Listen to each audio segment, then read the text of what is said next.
Brothers and sisters, ladies and gentlemen, good afternoon. And I greet you in the name of our all-wise God, the Father, the Son, and the Holy Spirit. Thank you for inviting me to lead in this invocation this afternoon. I'm actually happy to be here today. Even as we gather to discuss and educate and elucidate on the matter of good governance, let us be reminded that when God leads his leaders, the people are not just fed for a day, but they are fortified in body, mind, soul, and spirit to overcome viruses and vices and live victoriously. As an example of good governance of a non-GMO agricultural state, I read a few verses of Genesis 41 for us this afternoon. And it says, "Now therefore let Pharaoh select a discerning and wise man and set him over the land of Egypt. Let Pharaoh do this, and let him appoint officers over the land to collect 1/5 of the produce of the land of Egypt in the 7 plentiful years. And let them gather all the food of those good years that are coming and store up grain under the authority of Pharaoh, and let them keep food in the cities. Then that food shall be as a reserve for the land for the 7 years of famine which shall be in the land of Egypt, and the land may not perish during the famine." So the advice was good in the eyes of Pharaoh and the eyes of all his servants. Let us pray. Almighty God, the creator and preserver of life, we acknowledge your presence among us even now. Guide our proceedings, Father, with godly wisdom. Give clarity of mind and purpose to each presenter and organizer of this event and others that may follow. Let every listening ear and eye and heart be tuned to the vision of our nation for our nation's sake. Heavenly Father, give all of us, especially the young, such courage like Joseph to speak to the pharaohs in our land. Humble our leaders with the conviction of truth, that they will be proactive in managing the resources of our land towards preserving life and serving the generations. Lord, give us wisdom. Give us wisdom to gather corn in times of plenty and to distribute fairly.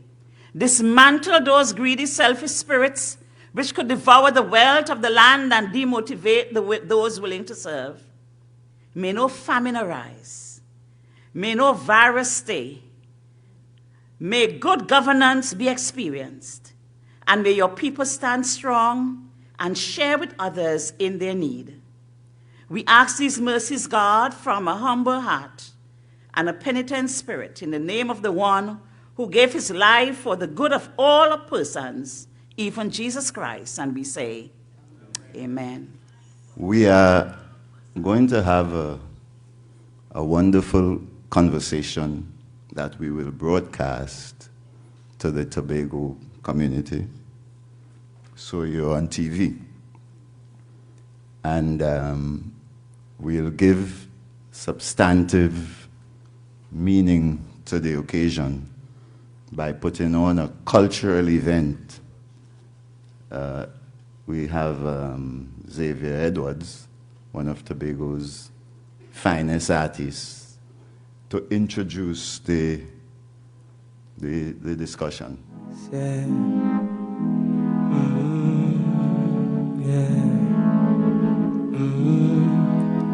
Yes. Dreamer, dreamer, wake up from your slumber. Love, have you seen her hiding in the thunder? Searching with your eyes wide open, turned outside. The lightning strikes, that's her disguise. Listen and you find her. Listen closely and you hear her. Breathe more deeply, see much clearer. If God is love, then why would you fear her? The thunder roars, you scream afraid. Now you've scared love away, away. Now you've pushed God away, 'cause you were afraid.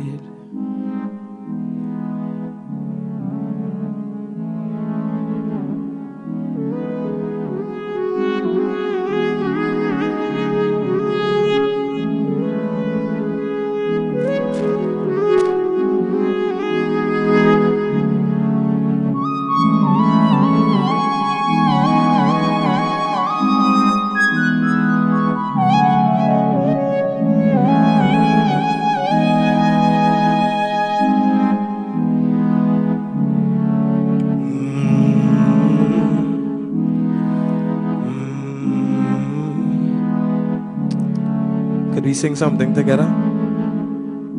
Yeah? Especially in these times. I won't be afraid. I won't be afraid. I won't be afraid of myself. Yeah? I won't be afraid. I won't be afraid. I won't be afraid of myself. Yeah. I still feel the pain. I still feel the pain. I still feel the pain from the blow that was dealt. Yeah. I still feel the pain. I still feel the pain. I still feel the pain from the blow that was dealt, but we on we way back to health.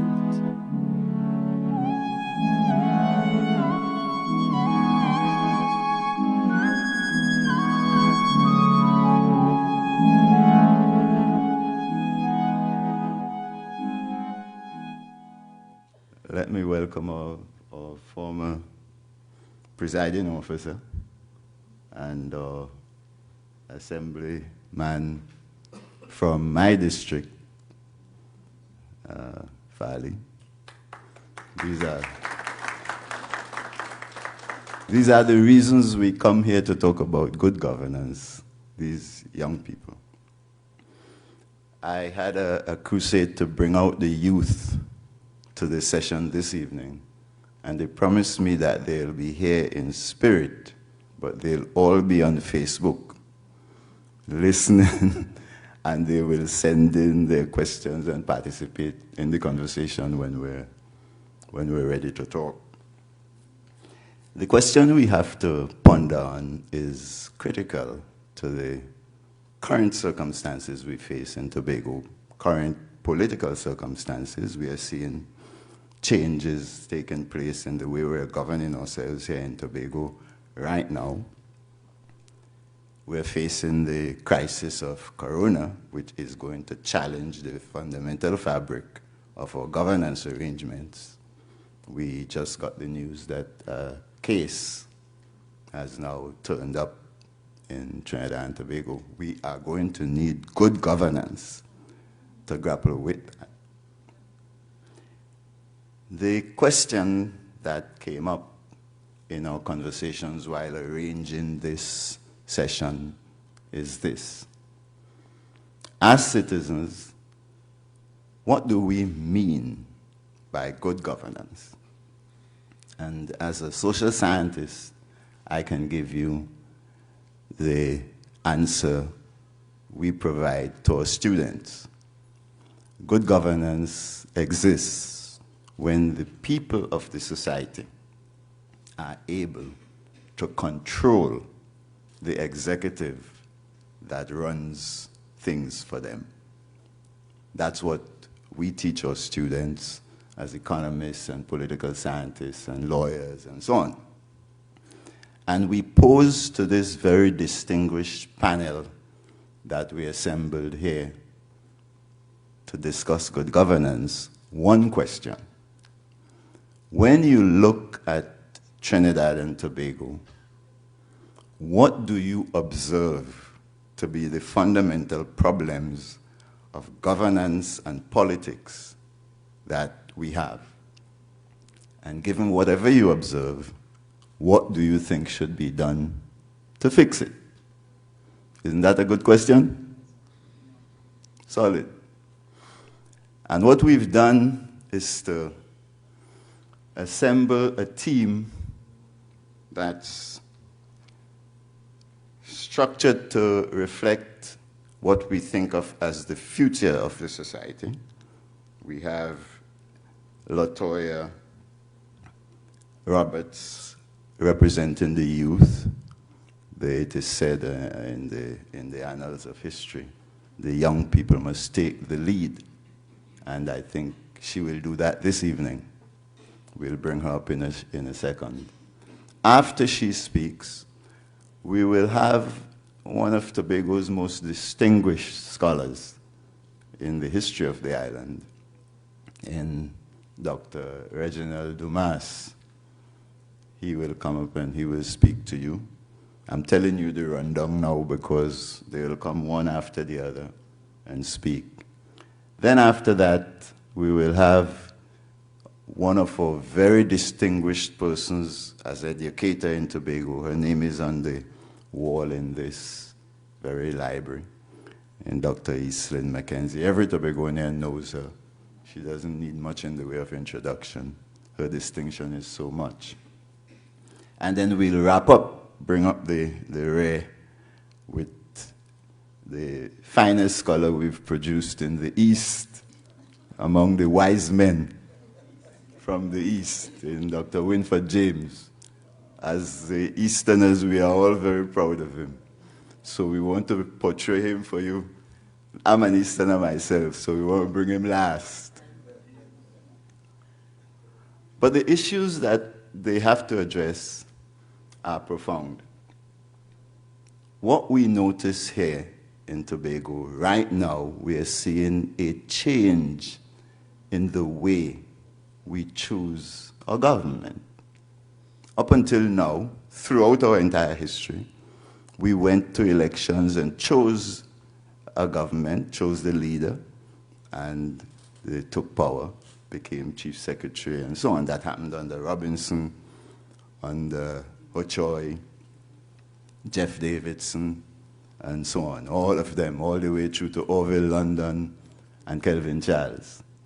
And now we are about to see a change in that arrangement. What do Tobagonians think about that as part of the way we govern ourselves? That's a deep question. All over Tobago I go, people are asking me about it. Just 2 days ago, I listened to the Minister of Finance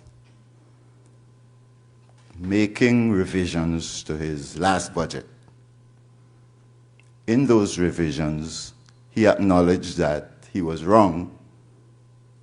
Events turned out to make him wrong with the predicted price of oil and gas in the last budget that he presented.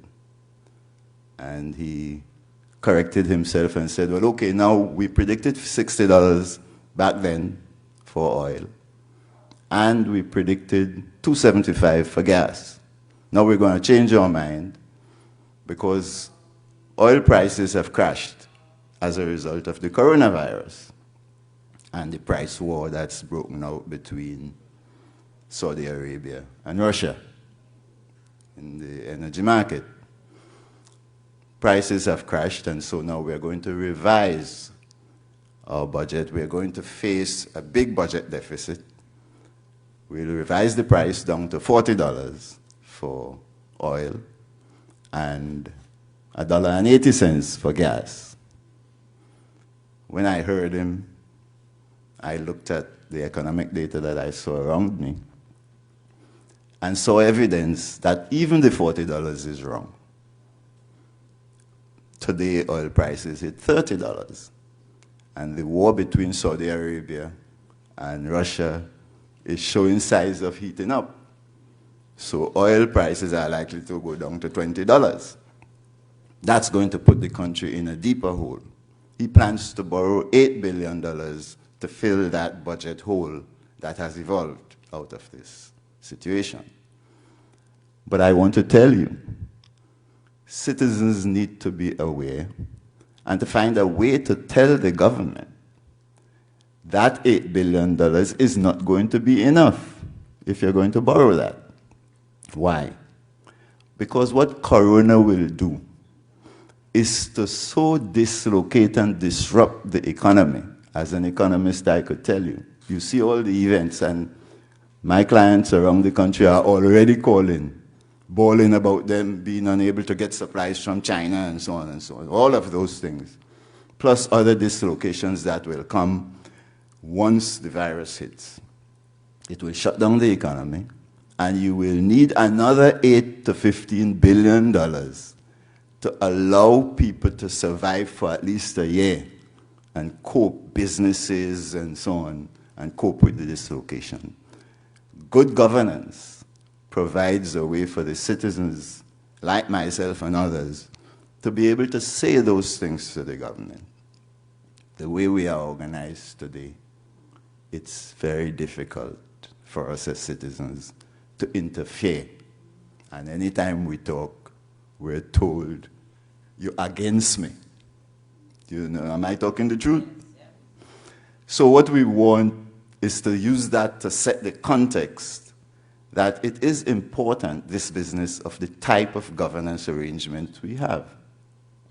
We came out of a long history from slavery, when massa controlled everything, to today, when the fundamental cry of our people is what we grew up with when I was a boy, power to the people. The fundamental question that the panel must address is, do you see sufficient power held by the people? Are we sufficiently in control of the executive and the legislature that we've put in place? And if not, what do you think we should do about it? So let me begin by inviting Latoyaa Roberts to come and speak to you about what she thinks about that issue. Let me give you a quick brief on who Latoyaa Roberts is. She describes herself as a young entrepreneur with a passion for human and social development, with a focus on youth rights. She describes herself as a communications expert and an avid traveler. I have to take her word because I only met her 2 nights ago. Based in the wonderful island of Tobago, her language, living with the mantra, live local and think global. Isn't that what you need your young people to instruct you about? Wise words. And she says she works as an independent consultant for international organizations such as the UNDP, PAHO, Plan International and Civicus, and the World Alliance of Citizens Participation. That's profound. I too work for at least the UN agencies, so she's walking in good for old-time footsteps, following old people. She's actually the co-founder of Lamb's Besmat, which is a family-owned grocery located down in Cambia, I think.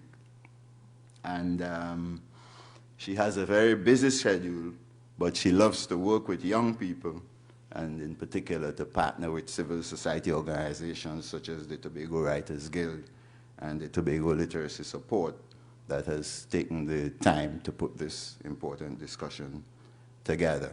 She's a proud mother of 2 daughters and a loving wife. You couldn't want a better young person to come and talk to you about good governance. Thank you for that introduction, Dr. James. Good afternoon, everyone. Good afternoon to those who are listening on Tobago Channel 5 and also to my young people who are on the live stream. Because I must say, the young people admit that they won't be coming to the library, but they are a part of the discussion. So I'm here to bring a youth perspective when it comes to good governance. And I would like to start with a story. This is a very practical story. So once upon a time, there was a young, bright mechanical engineer, and he felt as if the world was under his feet, but he wasn't making a part in it. So one night he had a dream. He was sent to slay 4 dragons. One was poverty, one was corruption, one was inefficient public service, and the other one was squander, or wastage of everything. He wondered, how will he do it? He doesn't have a magic sword. He doesn't think he's invincible. But a voice told him, don't be afraid. You have the strongest weapons of them all. You have honor, vision, sincerity, and competence. So the young man went along as he was told. He lived very simple, very humble, very honorable to the people in the community. So to the people in the city, he gathered the workers around, and he told them that we have to change the way how things are happening in the city. He didn't come with any soldiers. He didn't come with any personal assistants. He just came as a normal villager. He did not have any posters, no banners, no streamers, no paraphernalia, just dealing with the people.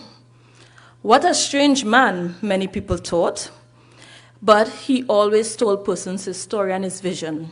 He'll take out a piece of paper, he'll write it down, he'll draw diagrams, he'll explain what he wanted out of the people when there were the city hall meetings.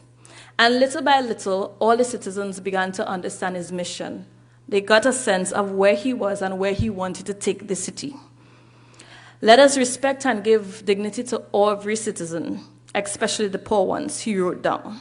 He wrote down all the duties on the paper that he was going to deliver. And then he also asked the other citizens to write down their duties and what they want to deliver. And they all pledged, and they made a citizens' charter. He gave every citizen a copy and demanded that they report on any officer who was not fulfilling what they had committed to. From then on, admissions to public hospitals took less time, tooth examinations took less time, treatments took less time, there was insurance, there was family policies, there were hospitals, there were schools, there was roads. Everything was functioning the way how he and the citizens of that city had planned it. The decisions didn't matter whether it was a friend or a relative or a friend of the king, because they all agreed to these terms. So he knew that things was getting simpler for the people. And he said, okay, let's use technology and let's now upgrade. So he brought in the gadgets. So he brought in the computer, he computerized tax collection, and the young man thought that the machines were working well. But at the end of the day, who operate the machines? It is the people. So at the end of the day, the people were still at the center. He invited everyone to come together and continue having discussions, and he kept asking them, what next? What do you want your city to look like? What do you want it to become? And they all came to a common vision. Further, he kept asking them, what programs do you want in your city?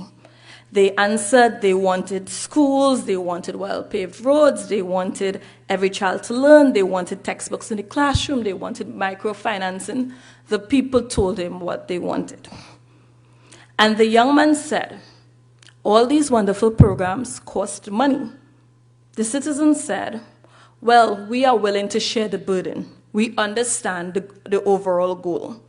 So the citizens agreed about the taxation system, and everything made sense for that city to flow and function effectively.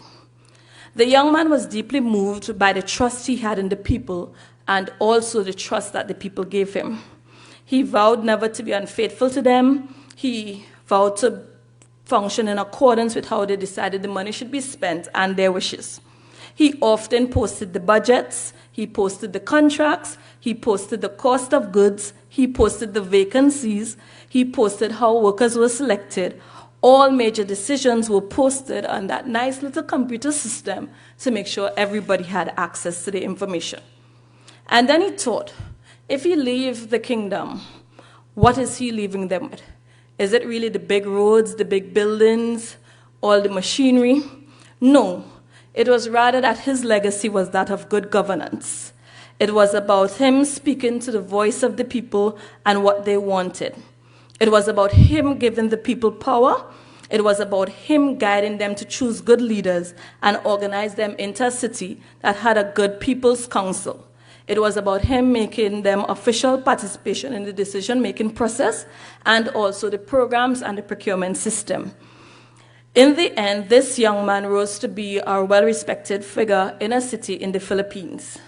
So for this story, I would like to bring it home to the Tobago context. Tobago is a small place. It's approximately 60,000 of us living on this island. So why a perfect location like this can't replicate a model of good governance?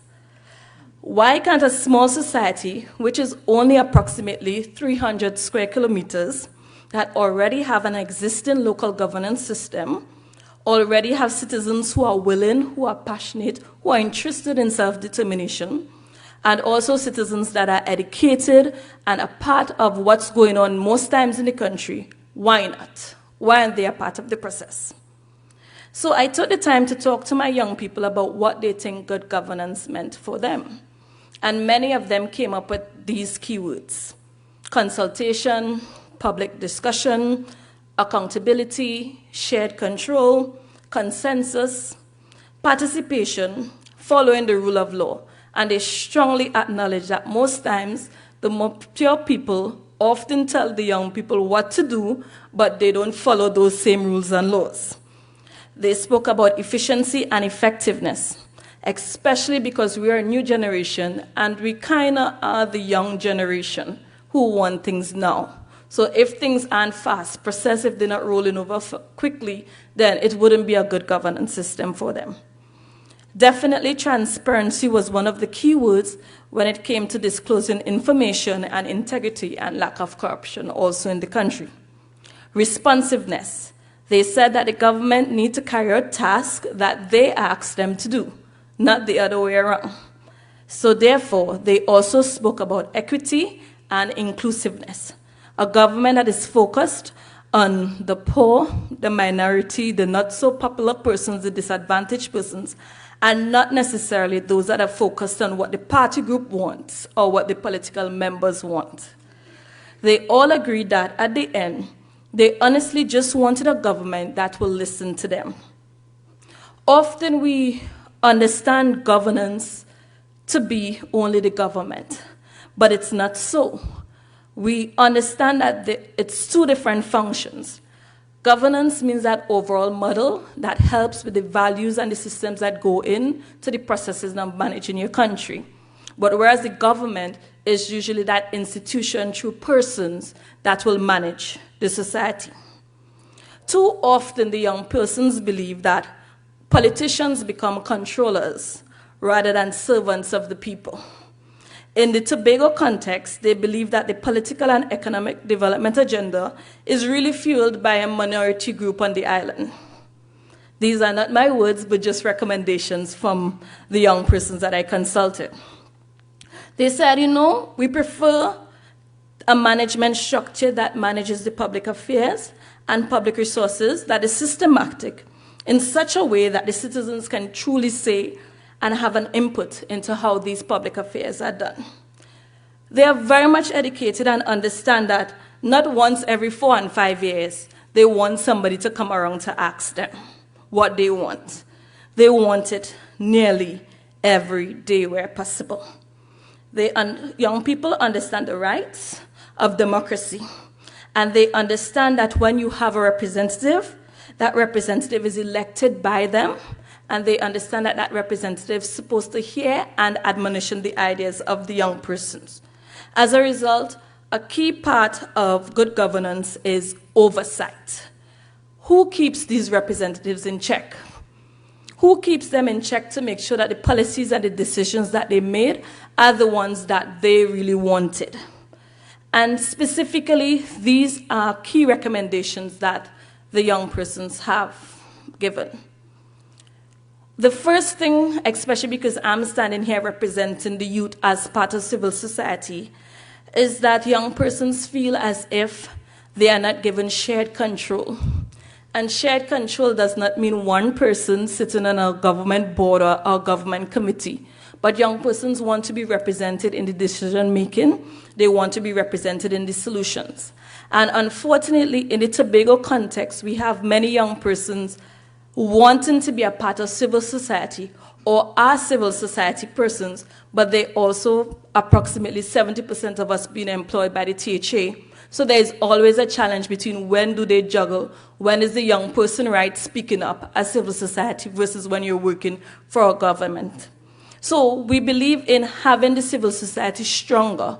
We believe that there's a stronger presence and relevance to civil society in Tobago, that civil society must not just be taken as a joke and just to invite them as volunteers to deliver after you have already planned the program or have already decided how you're going to manage the resources.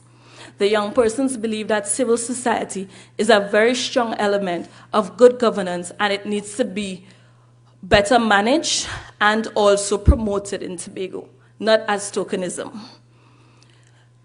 Another point that was recently really strongly brought to our attention was the whole idea of Tobago and autonomy.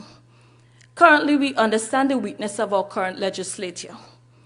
Within reviewing the strengths of the Tobago legislative arm, we understand that Tobago is a small population. But in order to have effective check and balance, our current executive council must have a strengthened legislature. We do respect the fact that we are aiming to have an autonomy bill, and the People's House would have represented some element of checks and balance for reporting and for accountability. And currently, in our current situation, with most of our representatives in our current legislature being secretaries and assistant secretaries, they really aren't performing as assemblymen. Let's be honest. How many of us could a day go to your area representative's office and actually see the person there acting as an area representative? Most likely not. You probably need to schedule an appointment at the division in which he or she works. So then how could the person be reviewing the legislative system? How could they be interacting with the public and ensuring that the needs of the people are represented if they are busy more under an executive control? Therefore, they can also not be providing oversight because they cannot be supervising themselves. If majority are sitting in the executive, then they can't definitely function efficiently as a legislature.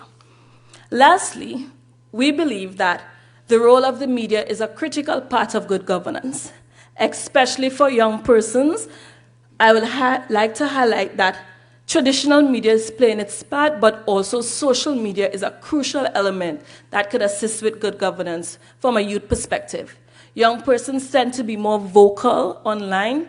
They tend to absorb the information and get the education via online. And we cannot discount the power of media in transforming ideas, in changing up people. So we understand the importance of the role of the media in the Tobago space to continue to develop the practices of good governance on the island. In closing, in the Tobago context, is good governance relevant? Of course it is. Are we currently experiencing levels of good governance? Based on the current insecurities of most of the citizens, I will say probably not. However, we can achieve better effects of good governance through accountability, of a better legislative system, through more involvement of the civil society and private sector, and through the role of the media. It is my hope that a more productive Tobago that is beneficial for all citizens is achieved, because we have a right to exist in this space comfortably and ensure we have a fruitful life. Good governance can be achieved. It is not impossible nor unrealistic to attain. So I encourage all of us to be part of a part of the good governance machinery on this island as we propel Tobago forward. Thank you. If I went to primary school in Chaguanas, it was because my mother was a nurse. She came from just outside Scarborough. But there was no possibility at that time for training to be done in Tobago. And so she had to go to Trinidad.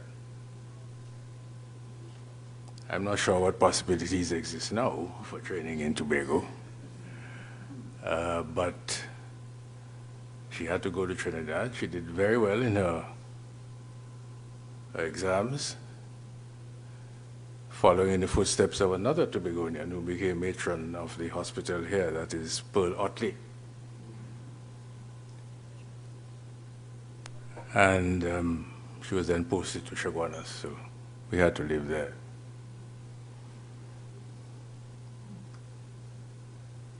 There is a difference, as you know, between government and governance. People talk all the time, I see, about internal self-governance, which means absolutely nothing.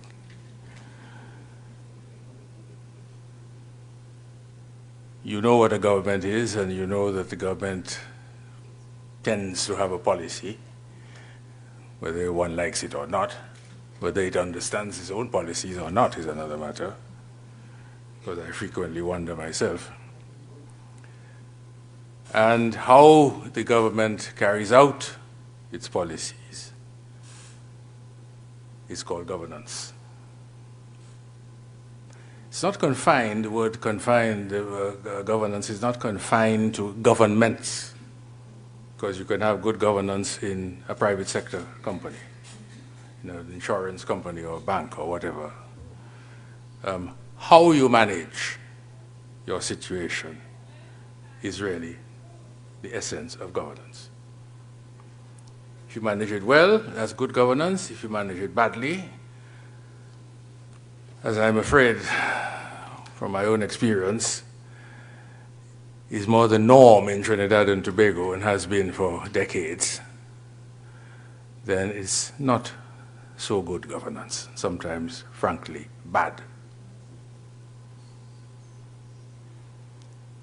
What I have, over the decades, wanted to see and have written about and talked about is not merely governance or good governance, but participatory governance. And Latoyaa,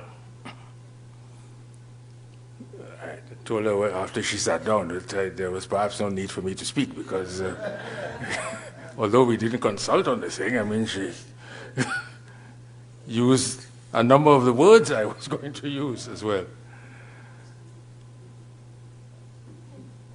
But it has to be participatory. And for me, there are, in essence, 5 elements of participatory governance: information, consultation, participation, accountability, and control.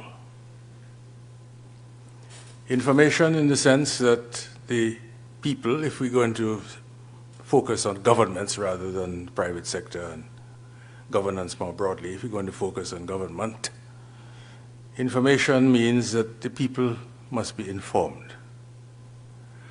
Now, you can't always rely on the government to inform people. Farley Augustine can tell you, he's a politician, he knows these things. They frequently tell you what they think you want to hear. And government information services are frankly quite often simply government propaganda services. So there is a responsibility on the part of the population to inform itself. I'm afraid, again, speaking over a period of decades, Trinidad and Tobago, and it doesn't apply only to Trinidad and Tobago, that a lot of people do not inform themselves. They rely on things, and with the social media now, the absurdities that go around are nothing short of frightening. The inventor of the phrase fake news, whose name I shall not mention, and who is himself a past master of the art of fake news, would be, I think, very pleased with what is happening with social media today all over the world. Consultation is the second element to which Latoyaa referred. And there has to be consultation, not consultation in the sense of a government going out and saying, we're going to have a consultation, we're going to have a town meeting. I think that's the phrase they like to use, in place X or place Y. And what happens at these town meetings is that members of the particular party to which the particular minister or prime minister belongs are the ones that turn out. So it becomes a party meeting. Whereas it should be a meeting where one speaks about the community that one finds oneself in, and more broadly the nation, so that it degenerates into something political, which is certainly not the point, really, of proper consultation. Third, participation. Well, people must participate. Again, this tends not to happen. Accountability and control are points 4 and 5. I want to say one or two words about accountability and control. Billions have passed through this country and have disappeared into thin air. Sorry. They've also disappeared into certain bank accounts.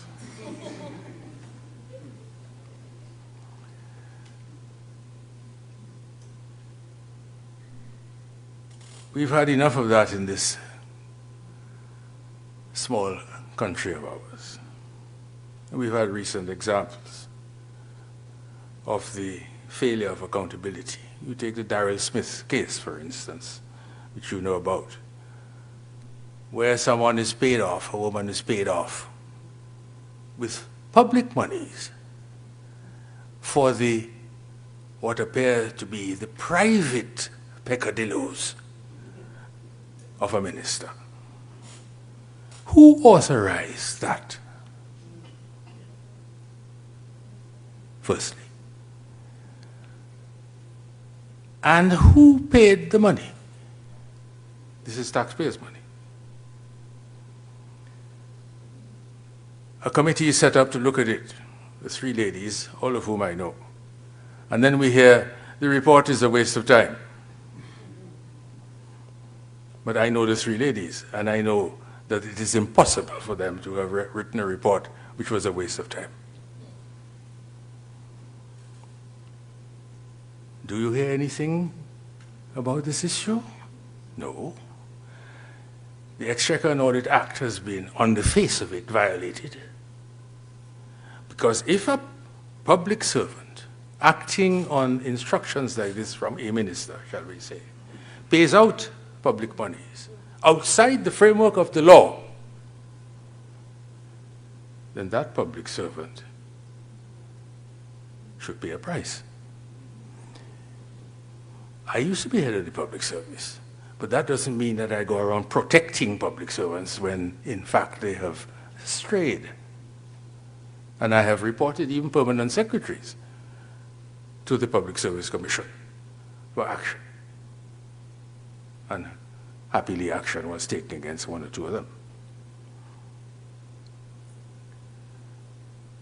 Where Tobago is concerned, we had a case some time ago of millions disappearing that should have gone to Virgin Atlantic. What has happened to that? Does anyone know? Can anyone tell me? We don't know.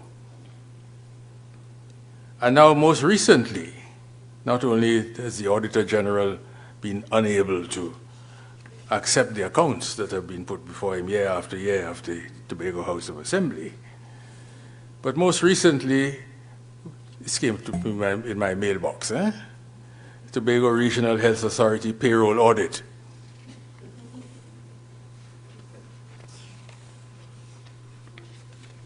I will read out all and I only have a couple of minutes anyway. 9% of the workforce of the Tobago Regional Health Authority could not be accounted for. So where is money going?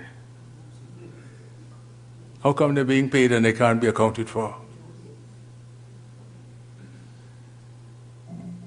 8% of the employee data was incorrect.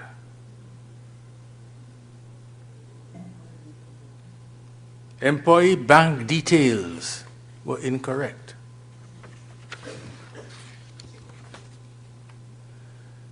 %10 of the workforce were there with expired contracts. This is Tobago.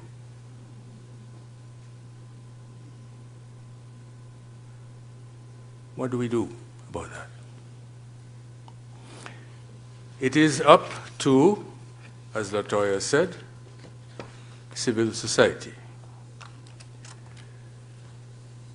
Civil society cannot simply sit back and say, well, boy, they're my fault, I ain't know nothing about that, and you know, if I open my mouth, they go do something to me, etc., etc. You cannot have it both ways. You cannot on the one hand complain about shortcomings and shortfalls,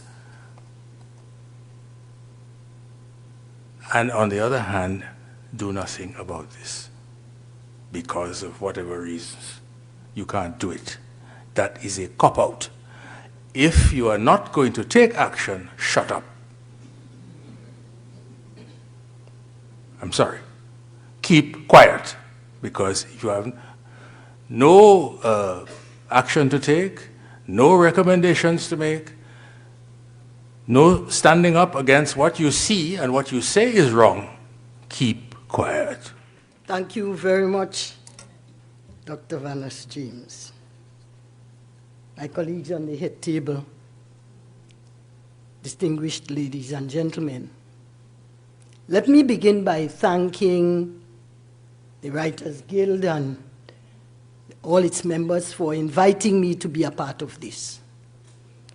I don't think I could have said no, because Reggie does have a way of forcing your hand, so you had to say yes. I walked with some books that I have in my library, and I'm going to show them to you because I'll talk about them. This one, A Chronicle of the Tobago House of Assembly, is written by Dr. Jeff Davison. He ain't even know I have it here, but I talked to your wife, and she says okay. This one, In the Service of the Public, written in 1995, published in 1995 by Reginald Dumas.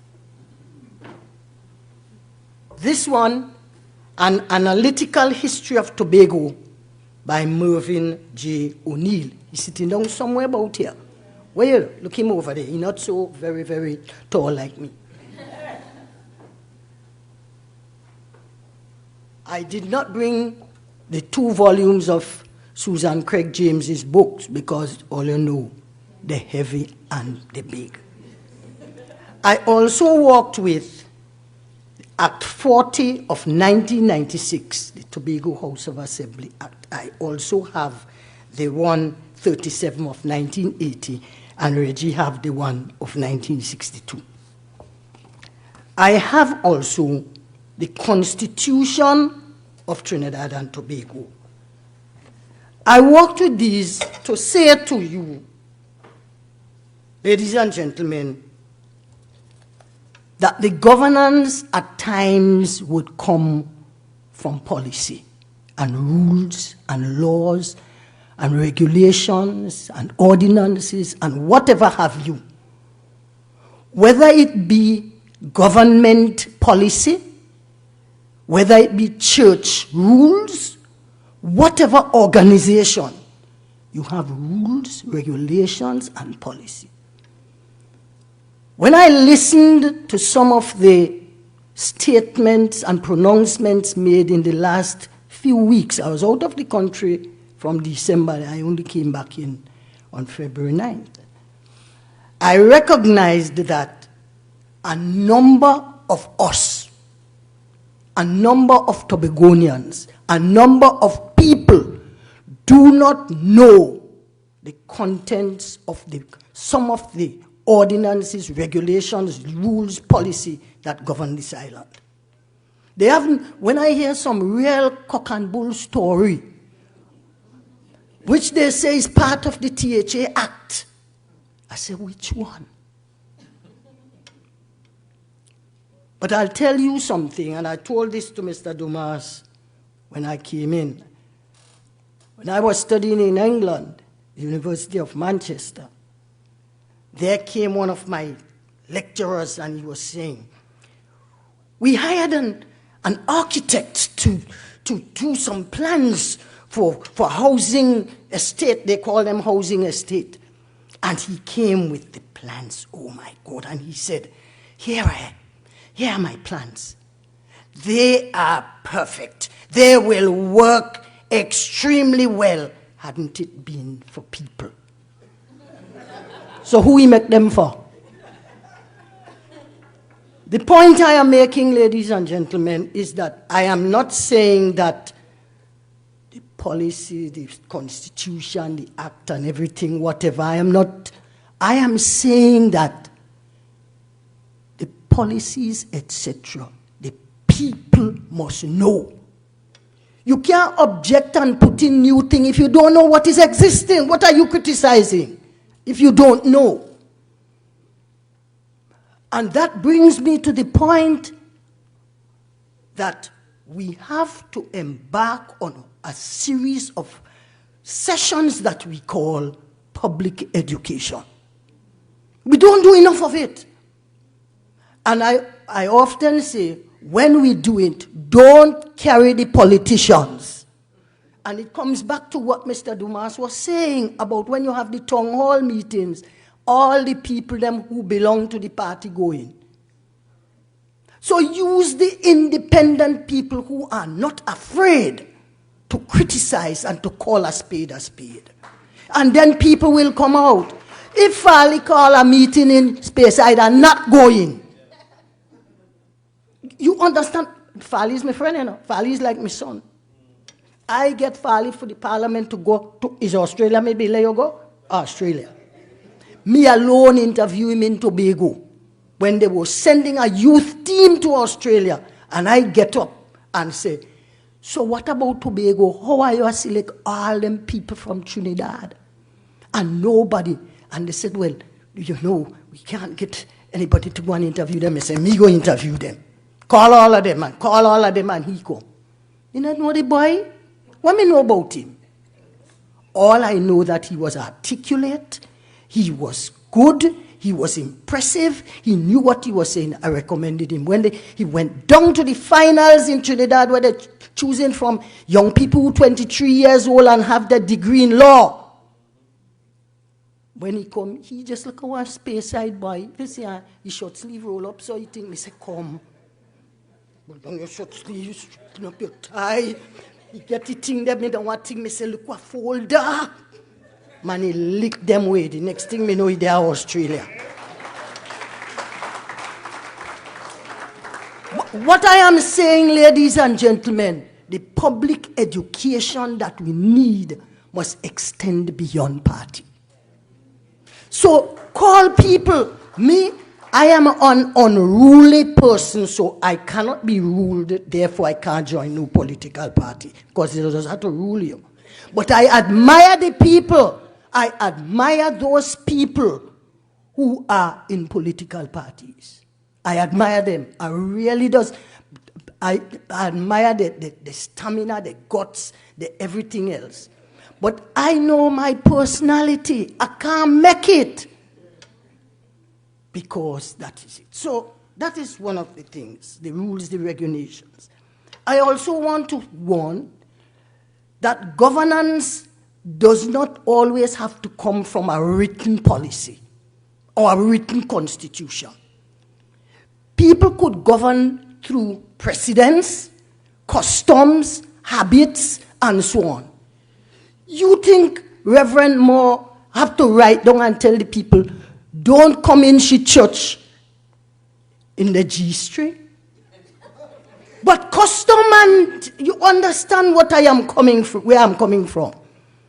And sometimes we have to voice our opinions in small matters like those, and not only wait for when the things are political or something that has to do with, serious and so on. The little things, because we are guiding young people and children, as Latoyaa said. I want to say in the whole scenario, these books and everything, just like what the professor told the architect, is the human element. The human element, because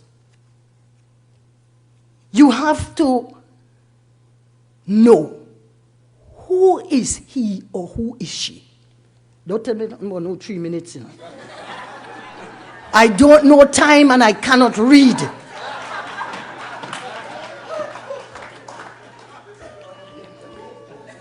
Those who, as you see in the public service, those who execute the policy. Those who execute the policy, as well as those who are impacted by the policy.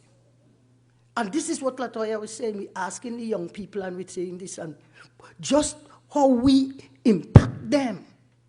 And the people who you have, I always say, if I know you're a thief, I'm not giving you my post to hold. That is as simple as that. You have to know who you have.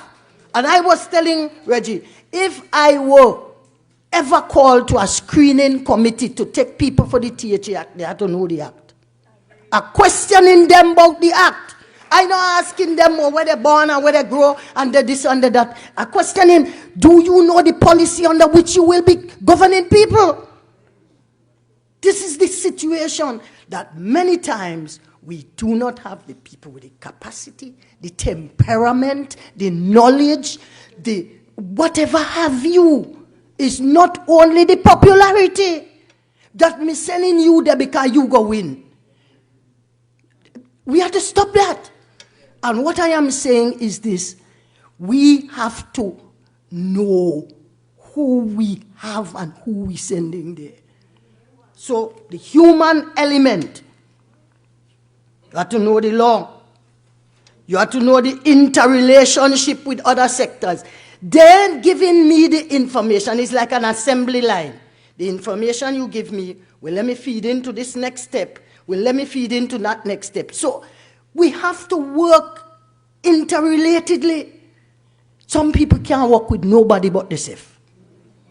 So you have to look at that. You have to check on amendments. Amendments are coming all the time to the laws. You don't know the amendments. You're not keeping up to date. You're not current. Just now, Vanessa, I reached 2 minutes ago. Come down to some. We also have to take into consideration, as you heard in the prayers, as you heard from Mr. Dumas, as you heard from Latoyaa, nature has a way of governing too. Many of us don't think that nature's governance is there. So when drought come and Sahara dust come, tell me how far he can make rain fall. He can jump up as much as he want and say rain, rain, rain. He could do a rain dance. He could do 15 rain dance. He can't make no rain fall. So what I am saying, natural disasters, earthquake, drought, excessive heat, hurricane, all those types of things.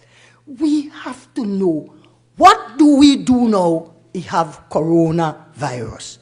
I saw a video when I was in America, a British lady married to a boy. The man bring home me corona beer, she throw all of them down the sink. She throwing them, corona, corona, corona, corona. Me say, you should have been in to be able to throw the man stag beer, you would have know something though.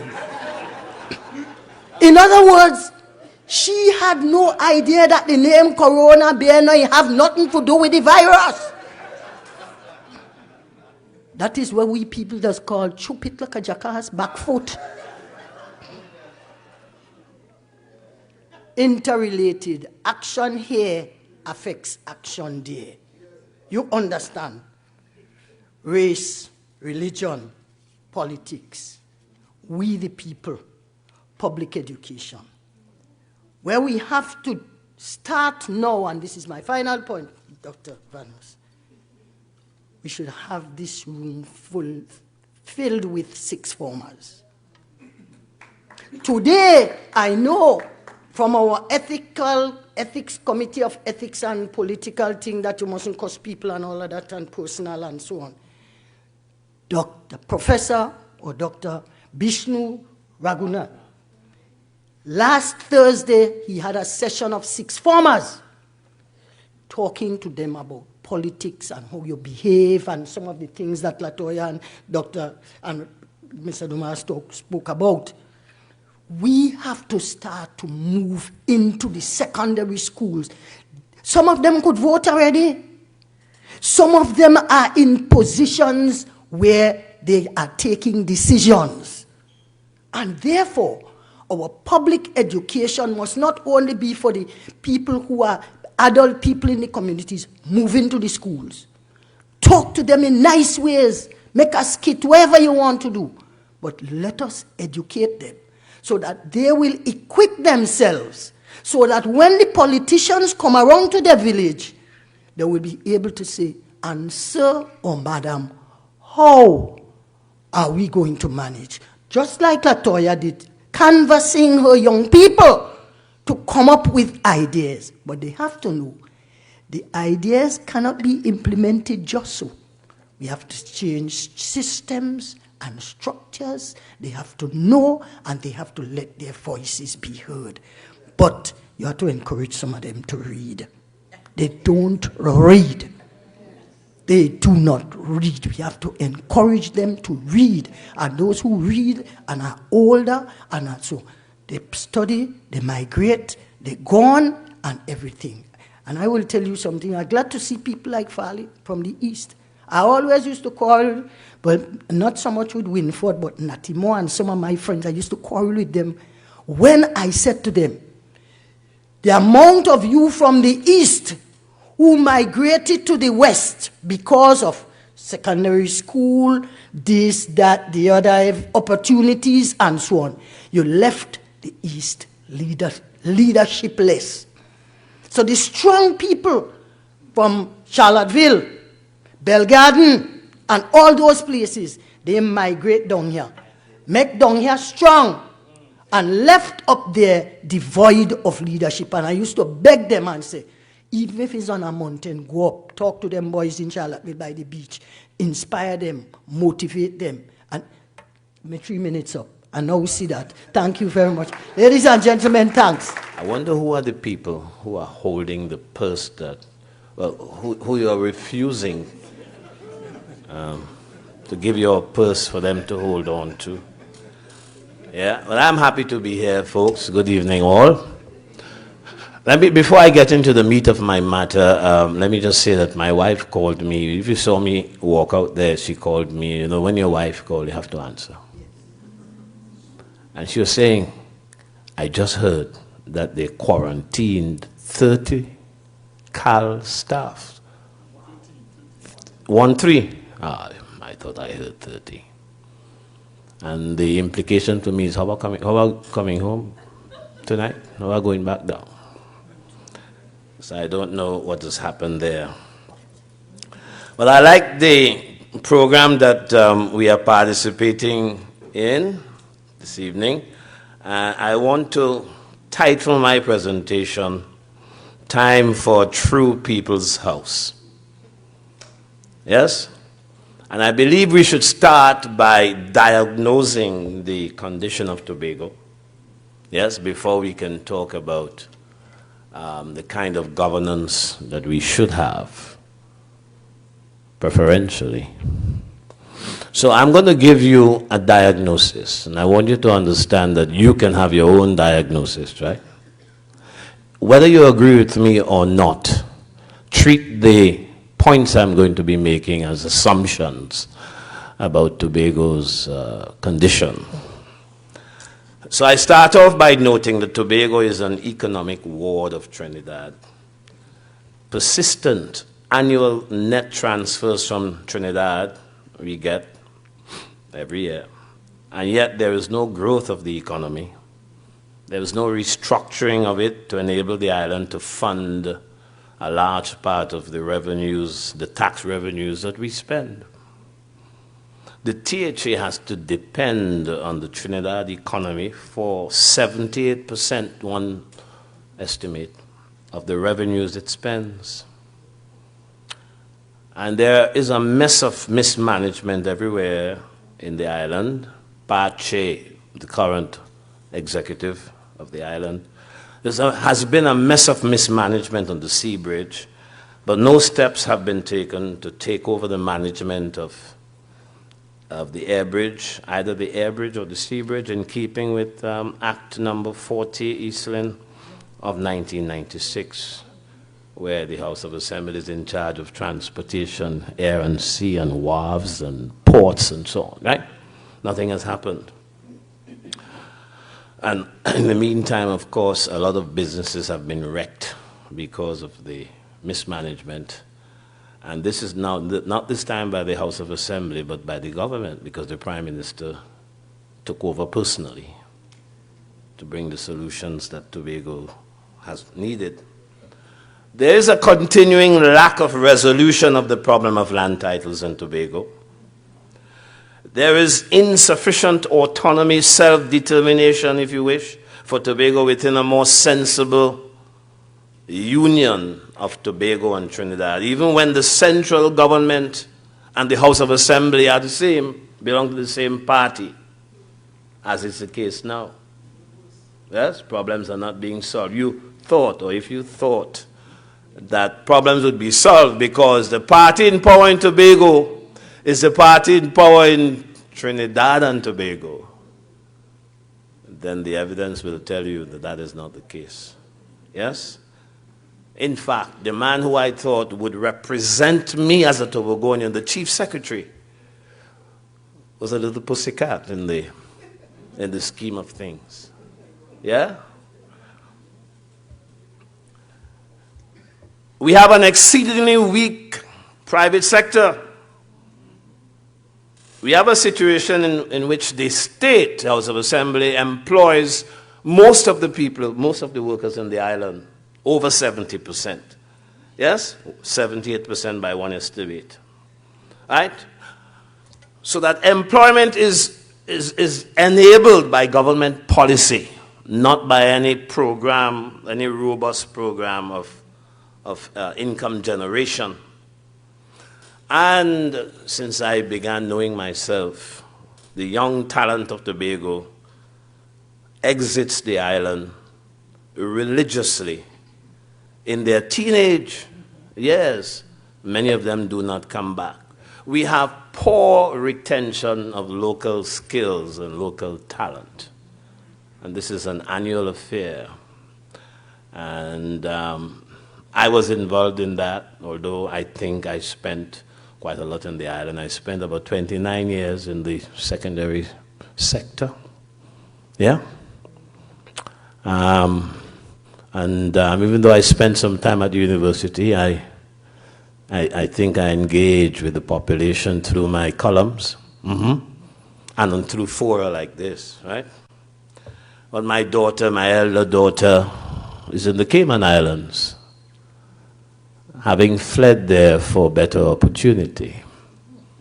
And my two other kids are in Trinidad. Yeah?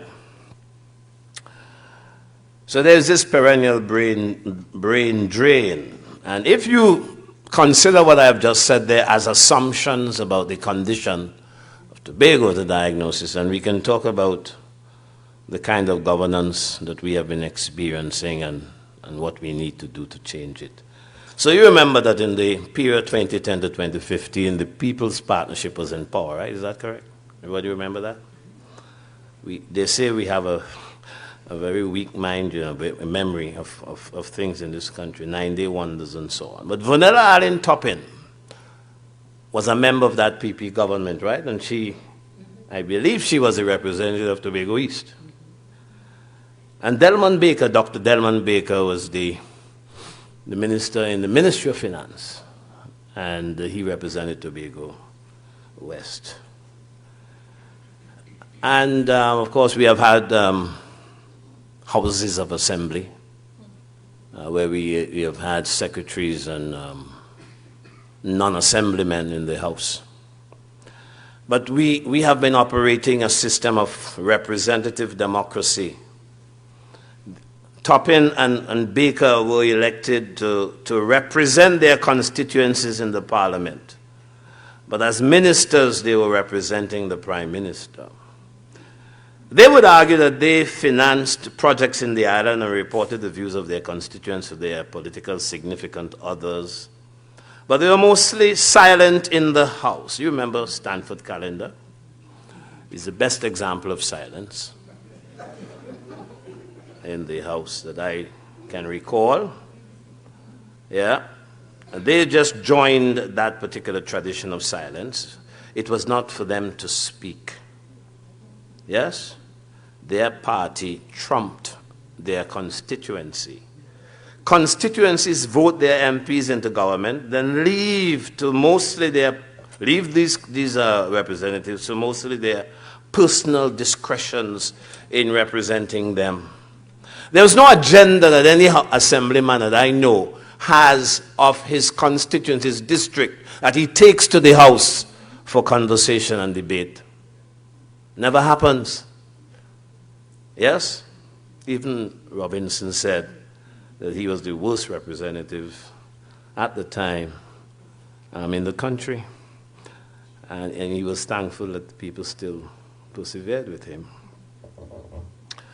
So the electorate gives up its power to the party, then the party is free to mash up the place. The result is disenchantment, frustration, resentment, corruption, mismanagement, inefficiencies of all kinds. And so there's a need, if you agree with that interpretation, there's a need for a change. So we have been operating representative democracy, and I'm suggesting that we can go now to direct democracy. What is direct democracy? Well, it's a kind of democracy where the people, along with their MPs, assemblymen, are part of the legislature. The people will have direct access to the legislature via organizations within and across constituencies that have an agenda for change, not unlike some of the suggestions that were being made by Latoyaa. So we should have NGOs, CBOs, sports clubs, youth clubs, clubs for the differently abled, yeah? Joining with the MPs and the assemblymen who were elected. Not the appointed ones, the elected ones. So they would join with their reps in the House to, among other things, pass laws, establish an agenda of political priorities, debate that agenda and set corresponding policies in place, mediate the different interests of varying constituencies, especially in relation to resource allocation. Oversee, as Vanas was saying in his introduction, the work of the executive. It is far more desirable, it seems to, no, so let me just, I have skipped something here, yeah. We need to get to the point where we end the preeminence of the executive over the legislature. That is, over the people. Our MPs or assemblymen and people's groups should have the preeminence over the executive precisely because government is enabled by the people. It's far more desirable that the MP or assemblyman is more important than the minister or secretary as members of the executive. The minister or the secretary is accountable to the MP or the assemblyman. These are the elected people, though the first group are appointees. Our current system puts the minister or the secretary and appointee over the MP or the assemblyman, an elected representative of the people. It pays them better, has them accounting to themselves. And you know, if you account to yourself, you're accounting to nobody. Is that a fact? Yes. Yeah? Ministers and secretaries account to themselves in the sense that they go to the House where they have a built-in majority that is not interested whatsoever in holding them to account, their colleagues. In the performance of their duties, ministers, secretaries enjoy plain sailing in the House where their colleagues are concerned. So we need a new system, one in which the ministers or secretaries are mostly hired hands and mostly different from MPs and assemblymen, have as a consequence to account to the people's reps in a legislature composed of MPs, assemblymen, and all manner of constituency groups. Yes, we want a Mako Senate, Dr. Eastlyn. Yes, and in Tobago here, we want another house. Yes, not the one we have now. We have, in addition to those, perhaps, we want another house. Now, this system would ensure that the people own their country and their democracy and kill the dictatorship of the party and the Prime Minister and Chief Secretary. I happen to think that in the matter of, let me put this delicately, in the matter of Kelvin Charles accepting to demit office at the end of April, the party has been a dictator. The party has behaved as if, yes, and he's my brother, you know. The party behaves as if they represent the population, a few thousand people. And they believe that because they have changed their political structure, that automatically a chief secretary that the country, the island was told would be the chief secretary should go. But we don't, our noise, our ability to make noise is not that sophisticated just yet. There are two imperatives, it seems to me. You pay for MPs, assemblymen on par with, you develop a pay system, of course, for MPs and assemblymen on par with or better than the pay you have for ministers and secretaries. What about that? You pay them better. They are the elected people. These secretaries and the ministers I'm proposing should account to these people. And you prepare the people and the representational context for the new direct democracy. It's time for the People's House. So you see, I didn't need the 3 minutes. I mean, I can go on, but what I would have done if I went on is to summarize what I did. I'm sure there are people in the audience who can do that better than I. Thank you, ladies and gentlemen. 2 cups of love, love, 2 cups of truth, a tablespoon of peace, mixing 2 cups for you. 2 cups of love, love, 2 cups of truth, a tablespoon of peace, I'm mixing 2 cups for you. These Negroes, too pitiless. They need more, used to be less. They say no, used to be yes. Gang bang in the streets, no regrets. Life lost, several sons bleeding. Earth-saturated blood is still seeping. Pour some liquor to dilute the delineated lineage that prevails over demons. Earth-choking blood is still soaking. Platelets too thick, it's too potent. With hatred, whiskey infused with new potions. So I'll have to mix a new potion. 2 cups of love, love, 2 cups of truth, a tablespoon of peace, mixing 2 cups for you.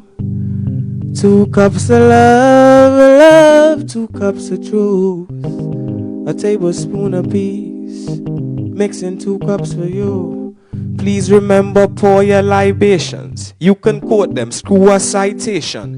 Frequency, higher vibration. Bronze is my skin, but love is my nation. So I love all my brothers.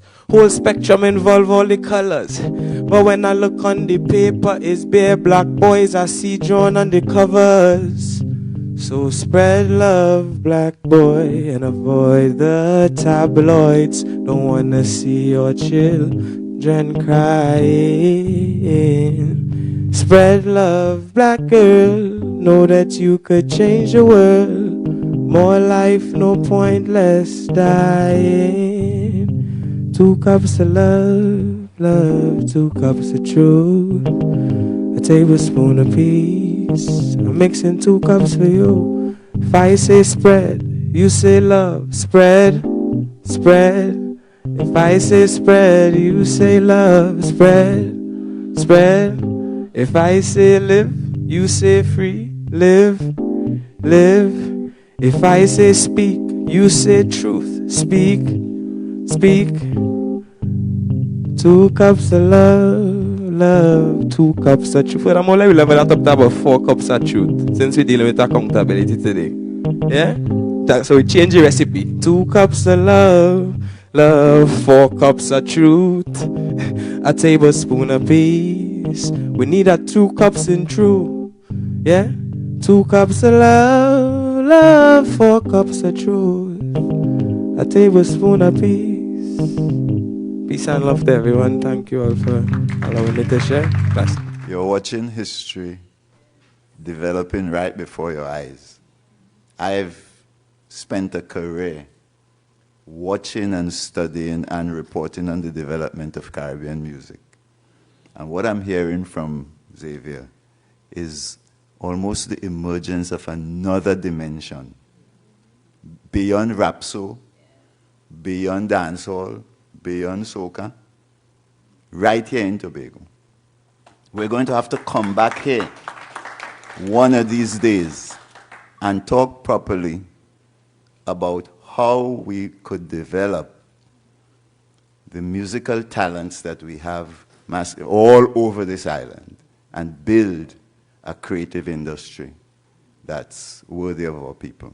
One of these days we have to come back and talk about it. It's your turn. We got a mouthful from the panel. Let me just give you a quick reminder so that you could take over and, as it were, tell them what to think. Latoyaa really did the young people proud.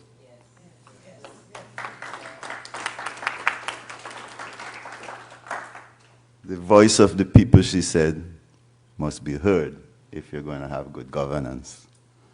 You have to have consultation, public discussion, the rule of law, transparency, responsiveness, lack of corruption, and a government that will listen to the people. Even Reggie had to say, she covered everything, he didn't search around for something else to add. And you need a government, an executive in particular, and a legislature that is functioning as the servants of the people with proper oversight of the executive. And she emphasizes something we must not forget, the critical importance of that other estate that drives the agenda of public information, the media, including social media. Reggie took that to another height by identifying 5 critical elements of good governance: information, information sharing and communication, consultations in meaningful ways, not purely by party hacks coming to tell you what you want to hear, accountability, effective mechanisms of participation by the people, and effective mechanisms by which the people could control what the government does. And he emphasized the importance of accountability, to run a kind of government in which your money disappearing into all sorts of holes and pockets. And he gave us 2 reminders, which we must not forget as Tobagonians: the disappearance of the 8 million due to Virgin Atlantic, and the fact that you have 9% of the workforce in the TRHA as ghost workers. You know what that spells. I have to tell you, senior public servants in Tobago would, from time to time, invite me to their home. And they would say to me something that's scary. They say, Vanas, the Tobago you grew up in, that you just talk about on TV, is not the Tobago that exists.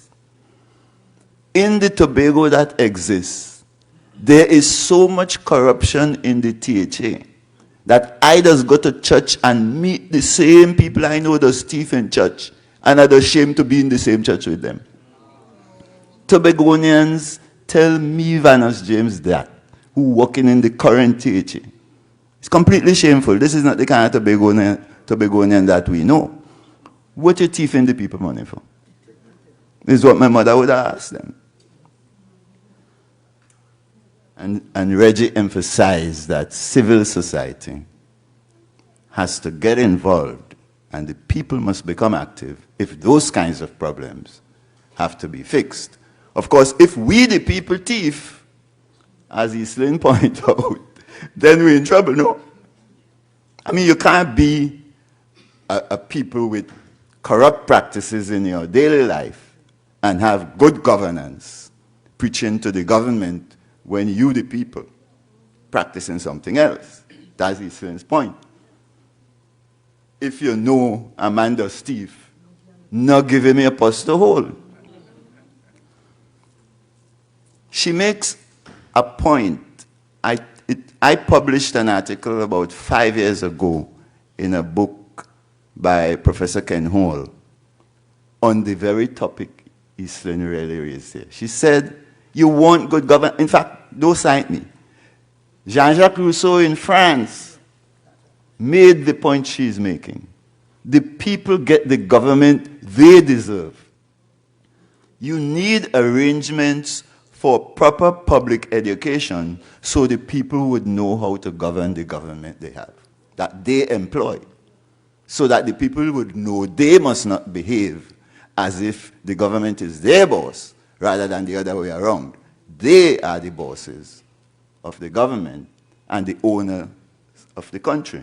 Her fundamental point is each of us own one share of the country. And each of us must behave as the owner, have the wisdom, acquire the information, and you need a proper public education program in order to deliver that. You can't ask Dr. Mack for more. And she clung that by emphasizing that competence matters when you're dealing with good governance. And Winford crowned all of that with a critical point. You have to reform the institutional arrangements of government that we have here in Tobago to put in place a proper system in which the representatives of the people have effective control over the executive function. Arrangements in which we, the people, are able to tell our representatives what we want done through all of the institutional mechanisms of civil society and so on, but emphasizing the restructuring, that the executive works under the oversight and supervision of the legislature and doesn't get to do as it pleases with nobody effectively able to pay attention to the issues that Reggie raised.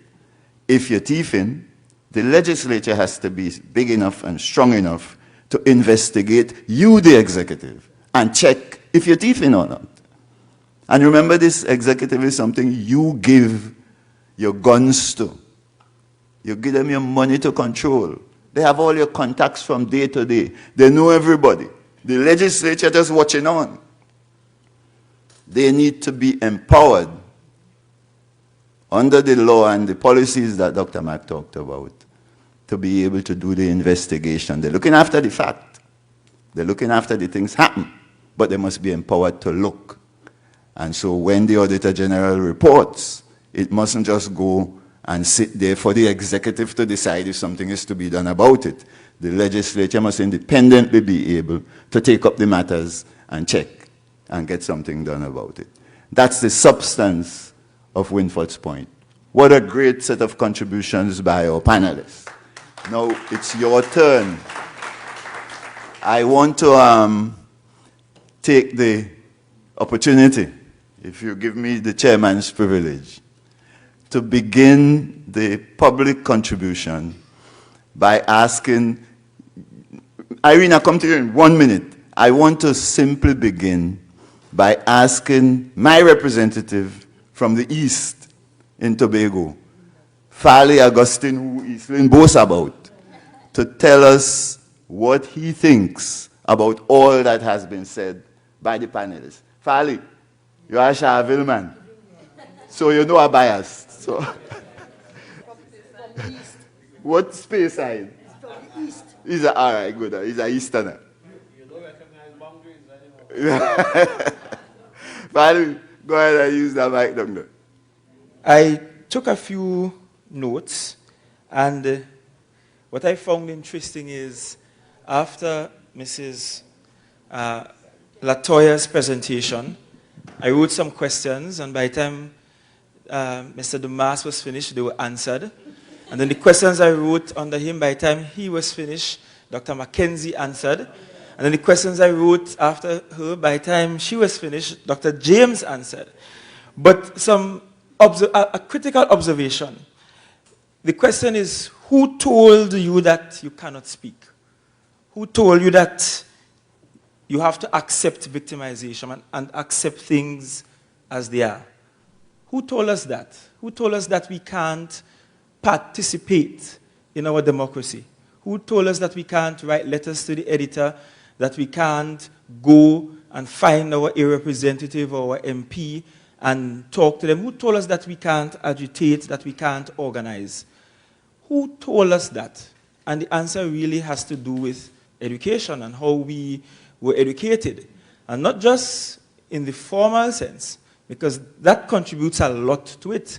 When you have an education system that stifles creativity and voice and so on. And I was just at a high school a few days ago, and some members of the student council were complaining. They were saying, but we wrote to the principal, he didn't respond to our letter, and when we were thinking about having a protest, they threatened to suspend us. And it speaks to a larger culture that we have entrenched in our young people, and entrenched that we were raised into believing that somehow it is impolite, it's not okay to speak up when you need to speak up. And to me, that is the single most significant problem with the Tobago of today. We are a society that is afraid or unwilling to speak up. And I meet people all the time. And they say, well, Farley, you talk for me. You go and represent. You talk for me. And then I will say to them, but when I go, I want to see you behind me. You will call a protest in Tobago and show up. And when you look wrong, you wouldn't see anybody. And that speaks to the very reason why people have gotten away with murder on the island. The second thing is, when we talk about good governance, I wrote a definition here, which is good governance is mostly orderly participation of people in the systems that rule their lives. Mostly orderly, which means that there has to be order. Mostly. But don't think for a second that if you have to disrupt that order, that somehow good governance is lost. In fact, sometimes you can only win good governance by being disruptive against that which doesn't work. Look at all societies. You can look at them historically too. From the largest to the smallest, from the greatest to the most insignificant. You will see that they would have had to, over years, push and pull and fight and toss each other around in order to get this concept of good governance. And so, unless we are willing to disrupt a little bit the order of things as they are, to get what we want to get, then we will never get there. And finally, I want to rest on a very important point made by Dr. James, the issue of separation of powers, if you want to call it that. The issue of the role and responsibilities of those that we elect to represent us versus the executive, the overreach of the executive, the powers of an executive that cannot be tamed, for want of a better term. That is important. And as much as we are fighting for greater autonomy of Tobago and we're defining ourselves and so on, we have to be mindful that we have to do it in such a way that we will have an executive that can be controlled.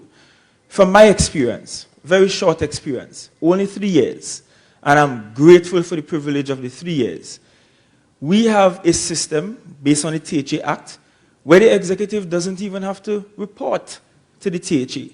Let me give you an example. Executive Council meets on a Wednesday, and on a Wednesday, they can decide, okay, we are going to spend $2 million on this project, spend $5 million there, we're going to cancel this one, move some money from there to here. But there's nothing in our laws right now that requires them to come to the House to even discuss it or even ask for approval of it. They don't have to. They can set up a task force, set up a committee there, hire a board there. No requirements in law to come back to the THA and say, this is what we want to do. Do you approve? And that speaks to this monster that we have created in law that we have to fix. We have to fix it. But we can't fix it. Trinidad and Tobago is a young society, a very juvenile society. We have time. We shouldn't make the mistakes of those who are mature. We should learn from them. But please, let's learn quickly, because we could destroy ourselves beyond repair. Thank you. That was, Fali, that was chairman's privilege. Okay. The rules say if you want to make a contribution, go by the mic in the back, the line up behind there and make a contribution. And you're posing questions to the panel. You're not making any long lecture. So we want to get the panel back in for, but Barry, go ahead. Yeah, as soon as you're done, I want to bring the young people in from Facebook with a question they sent in here. Barry, ladies first. Let Irene go before you. Barry, stand up here, boy.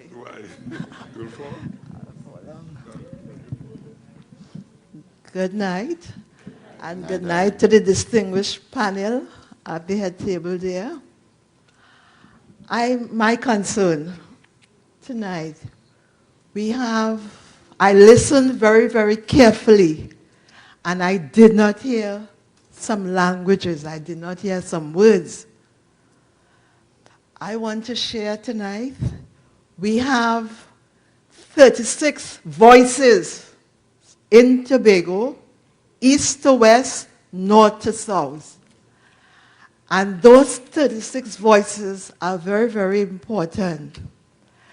And in Tobago's development, as planners, as organizers, we need to get the voice of each of those 36 to 38 voices in Tobago. We recently celebrated International Women's Day. So women's issues and voices must be heard. We have I said I didn't hear a certain language and things like that. Do any of you know the Tobago Youth Council? That's what Latoyaa represents. Oh, Tobago Youth Council. She's the president of it. Okay. So the Tobago Youth Council. And she's a woman too. Okay. So our village and community councils, ladies and gentlemen, we cannot go wrong. We must have them and have their voices on. Properly. So congratulations, and may Tobago grow from strength to strength. Congratulations, I thank you. Barry, I take it before we ask the panel to weigh in on that important question.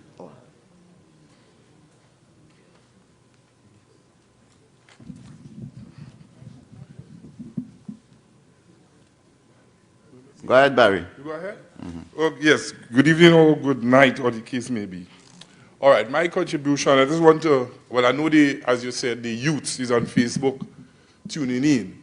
And my contribution is to Latoyaa and the youth. I am speaking from a point of a public servant who have 34 years in the public service. And I want to challenge the youth, Latoyaa, from her contribution. Because from a public service point of view, you're getting the idea that the youths, I want to put it across in the view that I'm not condemning them, but I want to challenge them that you see that the use of the opinion that is daytime. Yes, in the daytime in the context, but there are other people in society that we don't take cognizance of. For example, the business people. We have to understand that the business sector, especially the private sector, sometimes invest their assets in order to create employment and to create goods and services for us. And I find that we don't recognize them, their contribution. We have the elderly in society. I find the youth don't recognize them as people who would have chartered the course for where they are. We have the disabled, the vulnerable, the retirees. We talk about people who would have retired from the public service, who would have contributed to where we are. So what I want to do, I want to challenge the youth. Because the youth, I don't want to come across in a way, the youth supposed to be the one who doing the research. The research for example, better in education, to come up with a system through medicines and so forth. And I think that the youth they're not playing their part in that.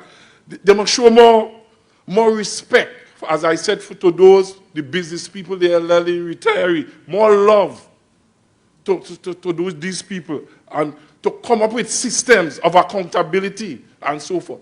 So I want to challenge the youth. Yes, you all are the future, but don't be dependent that, okay, that the government's supposed to give you all that. You all must take up the mantle and say, well, okay, it's our time. So we must come up with systems and things so that the business people, the retiree, the elderly, so we can take care of them, because they would have played their part. Got your question there, Barry. Let me ask the panel to pick up those two issues and one more that came in from Carly's Boyce's 11-year-old son. Panel, the question that Boyce's 11-year-old son wants to know from you is, what are the plans to bring good governance to the THA? That's an 11-year-old boy asking you all that question. What is your thinking on Irene's question? How do we get the villages into the good governance process? And what is your thinking on Barry's issues regarding how we bring the business community into the good governance process, the elderly, and especially, as you asked, the youth? So let's take up, each panelist give a shot at that. On Irene's question. Let's, Dr. Matt, come here. Sure. Yes. Excuse me? No, it's all right. Yeah, on Irene's question, it brings me back to the days when I was supervisor of community development, and we had the 36 village councils, the women's groups, the youth groups, etc. And it's a long history of what used to happen in those days. When I started with Miss Olive Sawyer, who was the supervisor of community development, Miss Sawyer's role was not only developing the villages and so on. That road from Latoyaa to Golden Lane, under special works, Miss Sawyer supervised the building of that, you know. When they were building the road between Bloody Bay, Lands for Me, and they started to build from Bloody Bay going up, it's the village council who stopped them and said, hello, nobody now walk between Bloody Bay and Lands for Me. We walk from Bloody Bay to a certain point, and we're walking from Lands for Me out. Start to pitch from Lands for Me and come out to you get the point. They were the people who, when they were building the Latoyaa community, the Latoyaa Health Center, when they saw, the villagers saw the canals that they were building to take the water, they come down, they say, hey, we are no engineer, you know, but we could tell you, that canal size that all the building there, the first rain will come down, from that hill there, you carry away the health center, you wouldn't even find it. They say, we ain't going nowhere and study engineering. But when the first rainfall and they come down and they saw the volume of water, they heeded what the people said. So what I am saying is that community development in the days of people like Jupot, you in where Jupot? You're gone? Right. When we used to go Calder Hall, Morian School, Village Council there, he chairing Village Council, dark shadows showing on TV, nobody ain't coming in meeting, we had to shift the day to suit. What I am saying is that community development had to start to go back and develop the villages. But what happened? I will tell you what happened. Politics break it up. I remember Henry James, the late Henry James, going to Goodwood with a briefcase to solve a problem up there. And it was his people. Remember, he was opposition. And when he went up there and he heard the nonsense, he just took up his thing and said, now we go home. That because the people rival each other. PNM and opposition rival each other. And when it's election night, they're bringing in so much people to vote out the whole thing, and none of them know how to manage. Governance fell down. Good governance fell down. And our village councils have suffered up to today. So you have to have a new kind of thing. All right, me talk enough.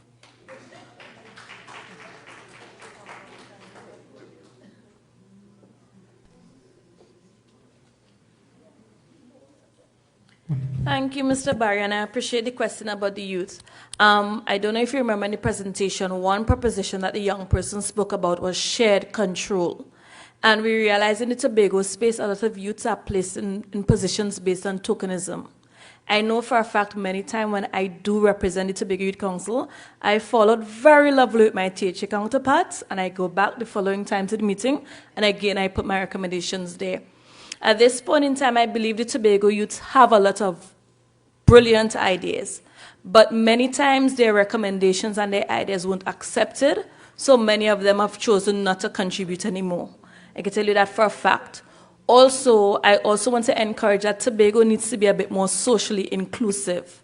There are elite groups who get majority of the say, and a lot of persons feel as if they are being left behind.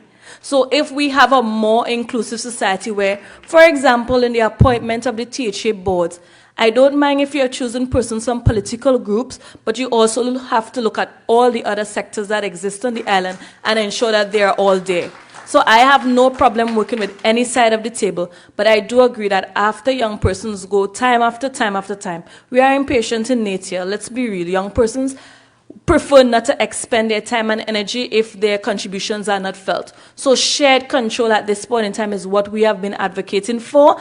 The idea of 90 to 10 not making sense for us, especially when the youth population is a key population on the island. So it's very uncomfortable sitting in a committee with most of the persons being very senior to you, but yet they're talking about youth ideas and transformation. It just won't work. Probably let's have 50% on the table, so 50% of the mature ideas mixed with 50% of the young transformative ideas, and maybe we might find a common goal. But it can't work at 90-10 at this point in time. That is my contribution to that.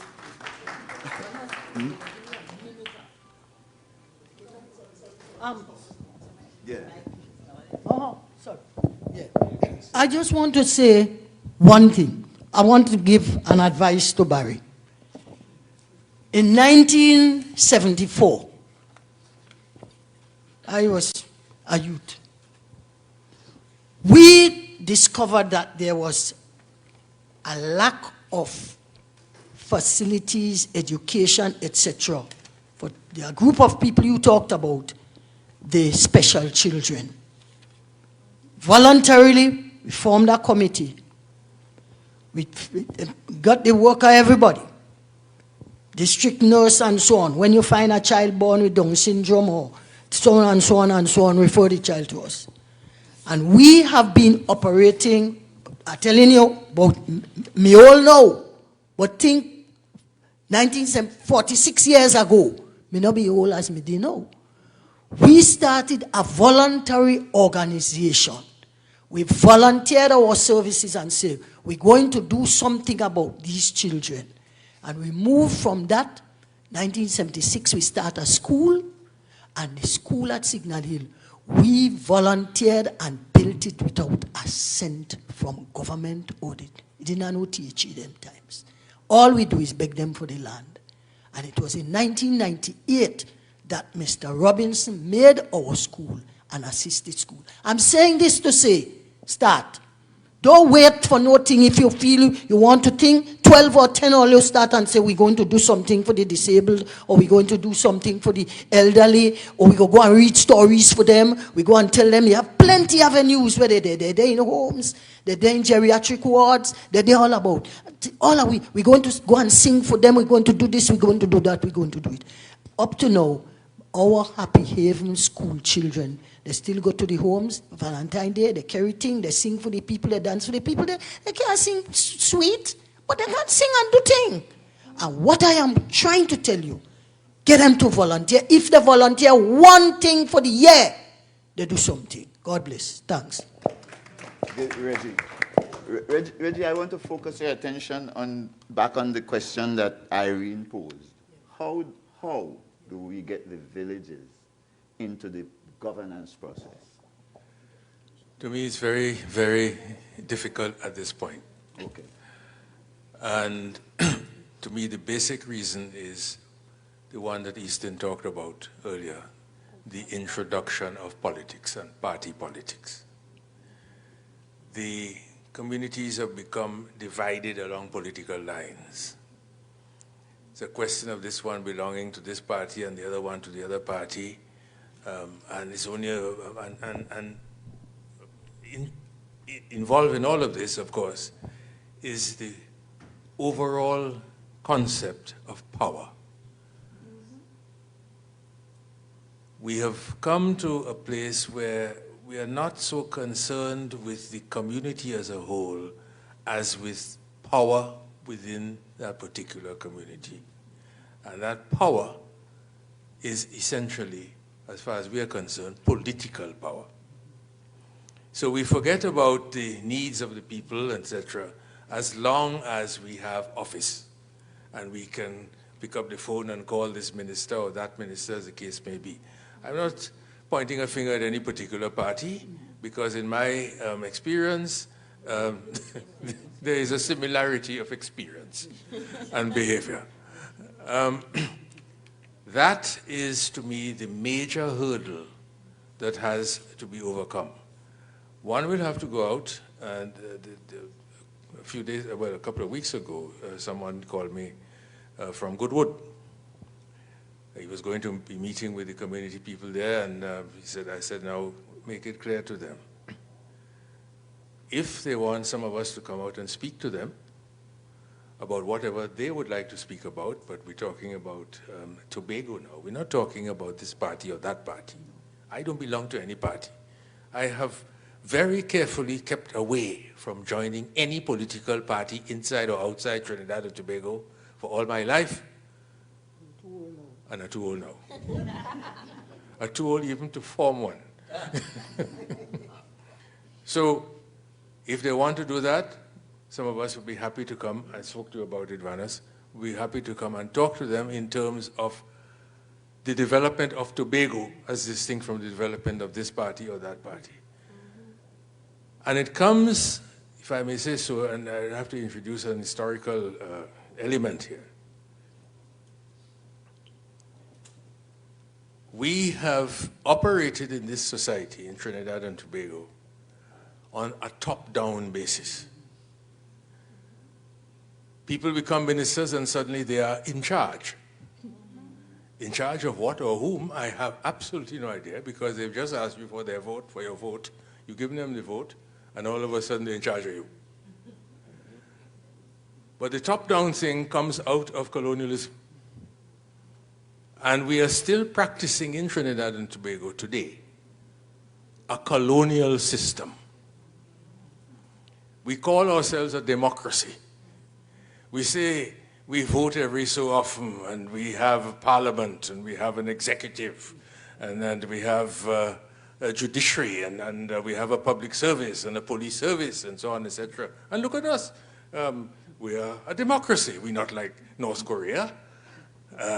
We're not like him. We ain't shooting people and putting our relatives in front of a cannon and blowing them up to bits. But in practice, what we have is a colonial system, a continuation of the colonial system. I brought along with me, if you will forgive me for a couple of minutes, a copy of my 1962 Constitution. This is the Independence Constitution of Trinidad and Tobago,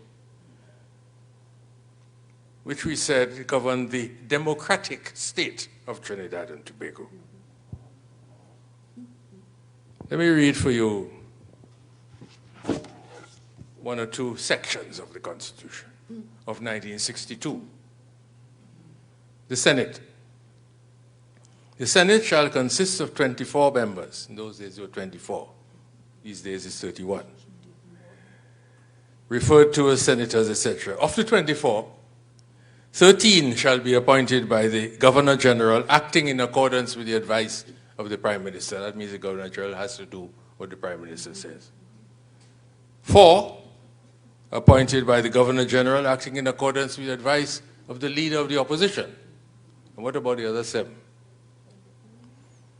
Appointed by the Governor General, acting in accordance with the advice of the Prime Minister, after the Prime Minister has consulted those religious, economic, or social bodies or associations from which the Prime Minister considers that such senators should be selected. In other words, the Prime Minister appointed, in essence, 20 of the 24 senators. And you call yourself a democracy? What do you mean by democracy? Then we talk about the separation of powers. The executive is here, the legislature is there, the judiciary is over there, the service commissions are over there. We are a democracy. Let me read for you from our democratic constitution of 1962.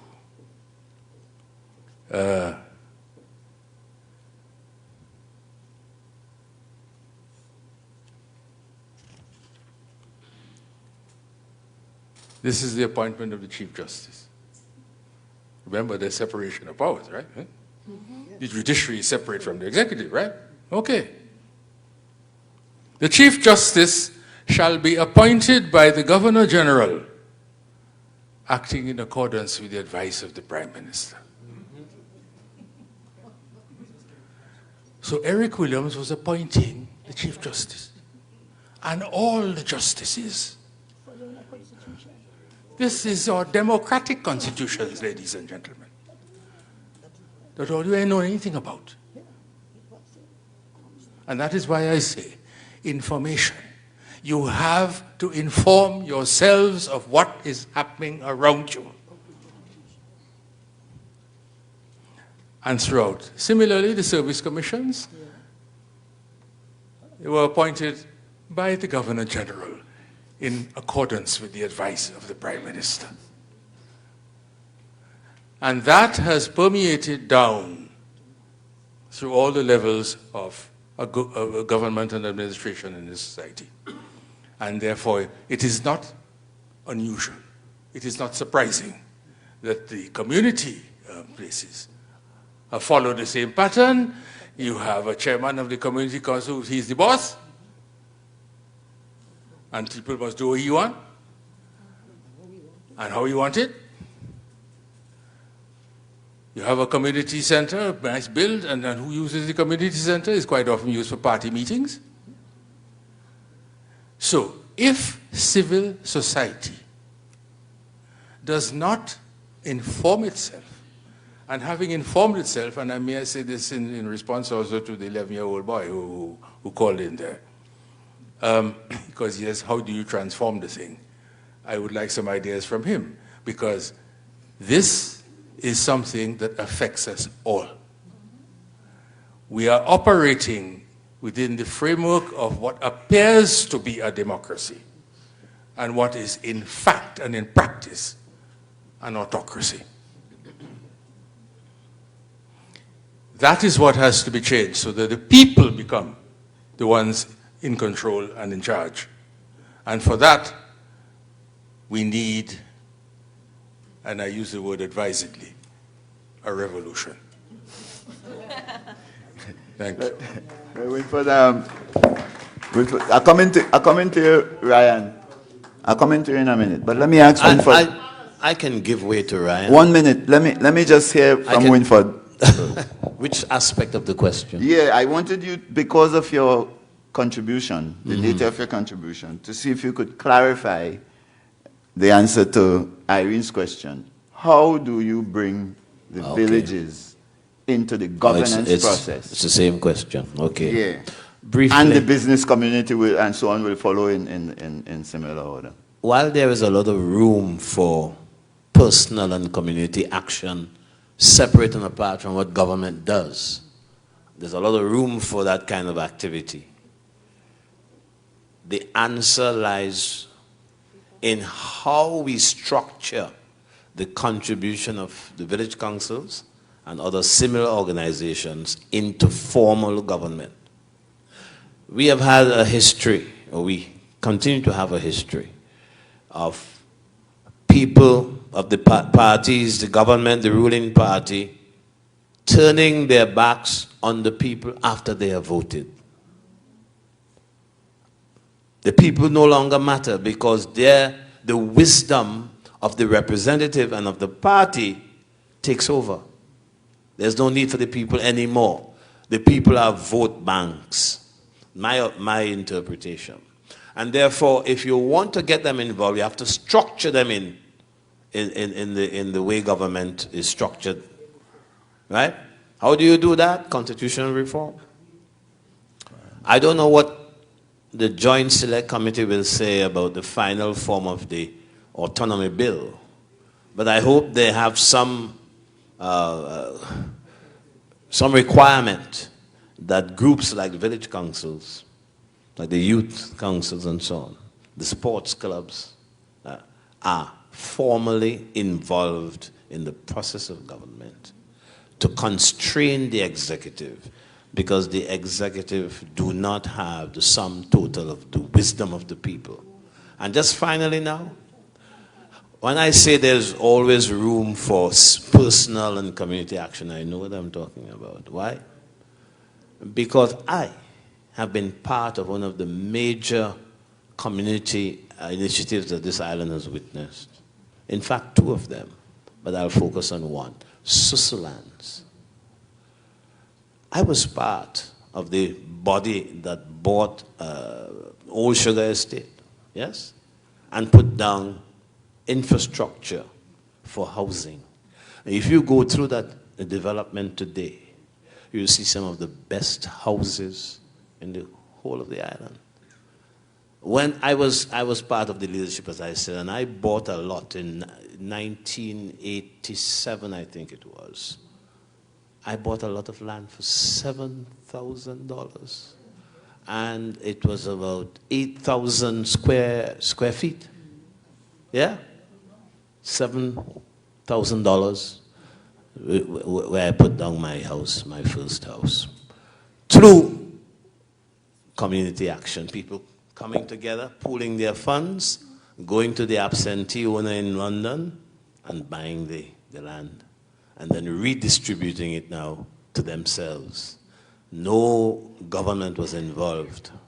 In fact, it was pushed by the opposition. No government was involved. We still can do things like that, yes, quite apart from the need to hear the voices of village councils and others, CBOs and so on, in the process of formal government, to force the executive to do our bidding, what we want to see done.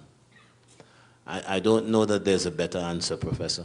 My name is Ryan Allard, and I really want to thank the panelists and the entire community here for the insightful discussion and comments, and it's been really interesting and enlightening.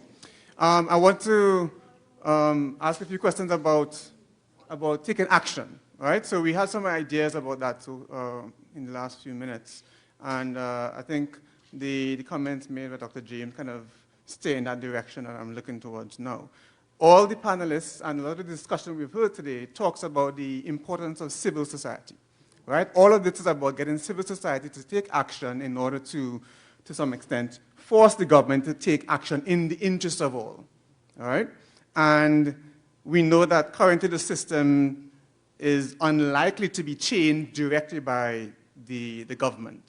The government has no interest, I should say, there's no incentive for the government to change, or the people in the government who are currently the decision makers, to change the system without the impetus of the civil society. So the importance of the civil society is critical in all of this. So on the one hand, we have the weight and importance of the civil society being critical and large, but on the other hand, we have a civil society which is, to some extent, being to some extent damaged by the government in terms of actions such as the NPO bill, right? So the non-profit organization bill, which kind of puts a set of significant and challenging actions on the side of all civil society groups across the country to take, in order to, under the aegis of fighting money laundering and anti-terrorism, which is all good. But it means that civil society is going to be weakened by this in order to meet the high standards. So my question, I have actually two questions. The first one is about how do we strengthen civil society in order to meet the charge that's needed for the changes that we're talking about. And I suspect that part of that will be in partnership. So I want to focus particularly on that aspect of it, and I'm always glad to see these events happening in the library because it's a partnership of at least two organizations. Two civil society organizations, the Tobago Writers Guild and Tobago Literacy Support. Now, I am part of a civil society group also, Environment Tobago, and we also try to partner as much as we can. But I want to understand from the panelists and others in the room a more general framework we can have within Tobago for ensuring partnership is part and parcel of all our actions moving forward to strengthen what civil society can achieve in Tobago. That's one question for the panelists. And the second question is based on a comment that Latoyaa made in her presentation about persons who work for the THA who feel that it's difficult for them to also be part of civil society, to also be possibly seen as a pressure group in some cases. How do we fix that problem so that persons who want to express their passion in a certain way, because of course this includes all different types of civil society groups. This is not just groups that are political or governance focused. This is environmental, this is social, this is educational. All of them have a part to play in this. So the two questions are, one, how do we strengthen the partnerships and civil society generally? And two, how can we encourage persons who currently work for the government to actually be part, expend their energies and time in the civil society groups too? Thank you. Let's get the next one. Yeah, come, Bobby. Thank you very much, Bobby Andrews. Good afternoon to everyone and to the panel. I'm delighted to see everyone up there. I want to kind of lean towards Mr. Dumas in the area of the public service and how both the innovations and reform in the public service could effectively transform the delivery of goods and services, and so that the standards of delivery in the public sector could be at a point where the politics is not involved in the delivery because the system works. And how do we get persons vested in being diligent, going out in the public service, working and making the public service work so well that the people don't really have much to complain about? And what Ryan spoke about coming later on with respect to civil society will take up the people who fall through a crack of a system that's already working well. Let's say you set a standard bar of 90% coverage, and you would still have a few coming out, but they would be in the minority. And in cases like those, you would expect a political influence. I want X, I want Y. But for the most part, I am seeing the public service playing a key role in governance in terms of its reform and its ability to provide goods and services to the people. Because if we don't have good public service, we will not be able to get good public goods. And if you don't get public goods, you cannot enjoy private goods. Before we get back to take up the answers to those questions, let me ask Jupiter, do you want to come back to the question of the village councils and the villages, how you incorporate the villages in the good governance process? Yeah, Mr. Chairman, and members of the listening audience. What I wanted to say is, you may recall, in recognition of the need for new political dispensation and proper government, you were requested to come to the council, which you did. We also had Mr. Dumas come into the village council. And if you wish, I'd permit you to say, tell the audience what transpired. And if you want me to come back to say something to add to what you say, I will be willing to do so. Because in recognition of our responsibility as the council, the village council, an important part the council play in the community, I ensured that I discharge my duties in the pattern of participatory democracy, even though a lot of accusation was made against me because of the Tobago bad mind. 13 years, Colol Village Council was discriminated against by the then Chief Secretary, Mr. London. 13 years. I'm calling his name because what I'm saying is true. I wrote a letter in connection with it. And we run Colol Village Council to some degree with your guidance, to some degree with the guidance of Mr. Dumas. And if you examine what happened then, you will see how good we run Colol Village Council. So if you can make a comment for the audience, you can tell them, because the very issue we're dealing with here tonight came up. You prepared a document for us. You. If I go home, I'll find it. With the people's government and how it should happen. With your community institution as the policy-making unit. From these would come representative to a forum, a community forum, where before anything is put as government, the people will discuss it, participatory democracy. The people have the right to say who should go for election. They should have to recall them. You will have the responsibility to report back to the people. All of this we dealt with. So I'm sure you can tell the audience this. And before I take my seat, permit me, so that I wouldn't speak again, the presentation made by Latoyaa most remarkable. And praise God for women, because the point read by Ms. Beach and Dr. McKenzie, to some measure they were the principal, the women who guide me, coming forward. Praise God for women. As in what we're doing here tonight will not be done. So let me stop now and give you, if you want to reply, and you want me to reply, I'll say something or tell the audience. Thank you. I'll be brief, I'll be short. Listen, I appreciate coming from one or two of the panelists that perhaps what we need are good servant leaders in order to have good governance. And I use two examples, not to be biased, but by Dr. Winford James when he mentioned the Susu example done by the Mount Pleasant Credit Union. Susuland, sorry. Yes, sorry, correction. And I also want to mention when he talks about having the usefulness or the important role played by the representative. However, folks, two questions. And perhaps therein lies one of our major problems. How on earth can we still speak about democracy even though we had a disadvantage where the metaphysicians, including Plato, mentioned that democracy is about the worst government that you would find among all the governments that you have, socialism, communism, this, that, and the other. And secondly, how on earth still,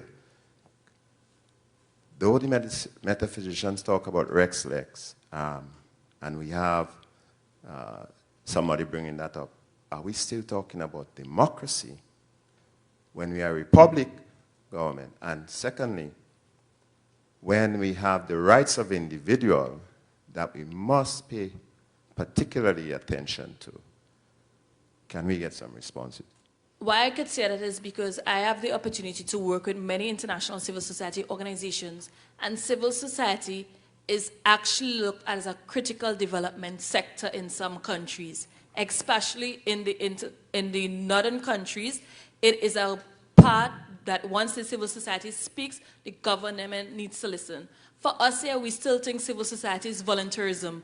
Oh, go do a little community service, go and cut the yard. Oh, we need to understand that some people look at this as a profession and a way of life and fighting for a cause. And if we develop civil society to be that kind of institution in Trinidad and Tobago, then we can see the idea of civil society strengthening, being important. But right now, most of the time, even the civil society is controlled by the political parties because they decide who they want to choose to send to which international meetings. They decide what is the agenda to be spoken about when it relates to issues that civil society is supposed to help the government in. So I think we need to frame the narrative where civil society is looked at as a serious institution in society, just as the government itself. So that is my take on it. And especially in the Tobago context, unfortunately, our employment system is the reality where most of us are employed by the government. And it's very hard to be switching both hats. I have had that challenge. So I personally made a decision to focus on civil society and private life because it was really a conflict of interest. Let's be honest with yourself. If you really care about an issue and you care about a cause, there's going to be a time when you have to say, government, no, this is not going to work. But then especially if you're a contract worker and your contract says any duty that the government requires you at that point in time, you're putting yourself in a very compromising position. So you need to know if you're going to take up the cause of civil society, you need to stand your ground and stay with that cause. Good evening to the panelists. Good evening to everyone. Kenneth Lewis is the name.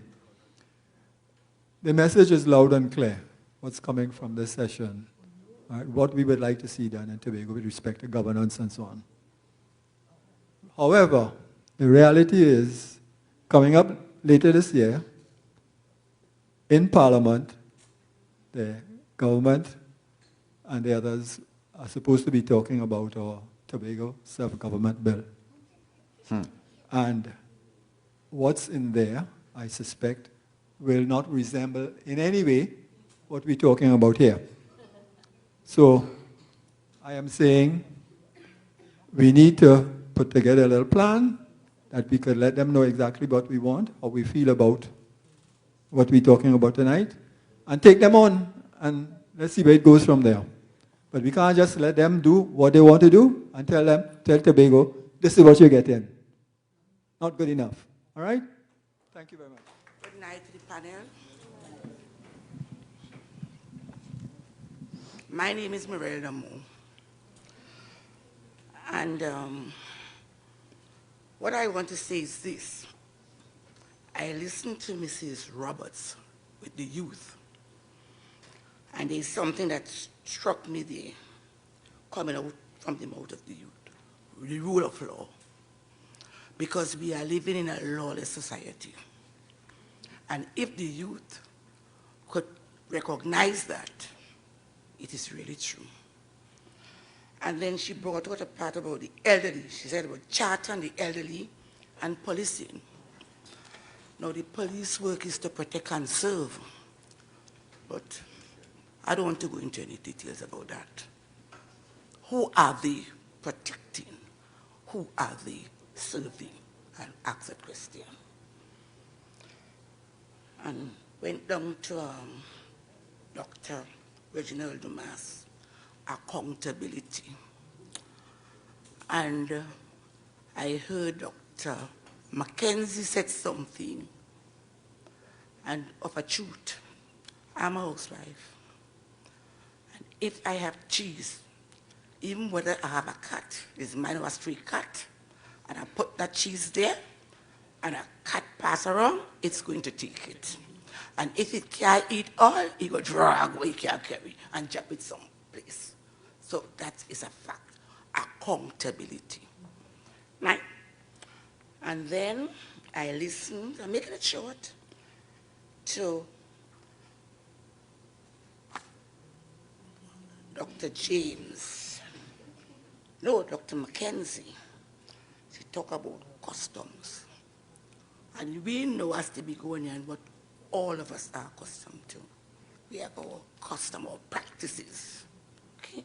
And even the elderly, those trendy, Mrs. Roberts spoke about the elderly too.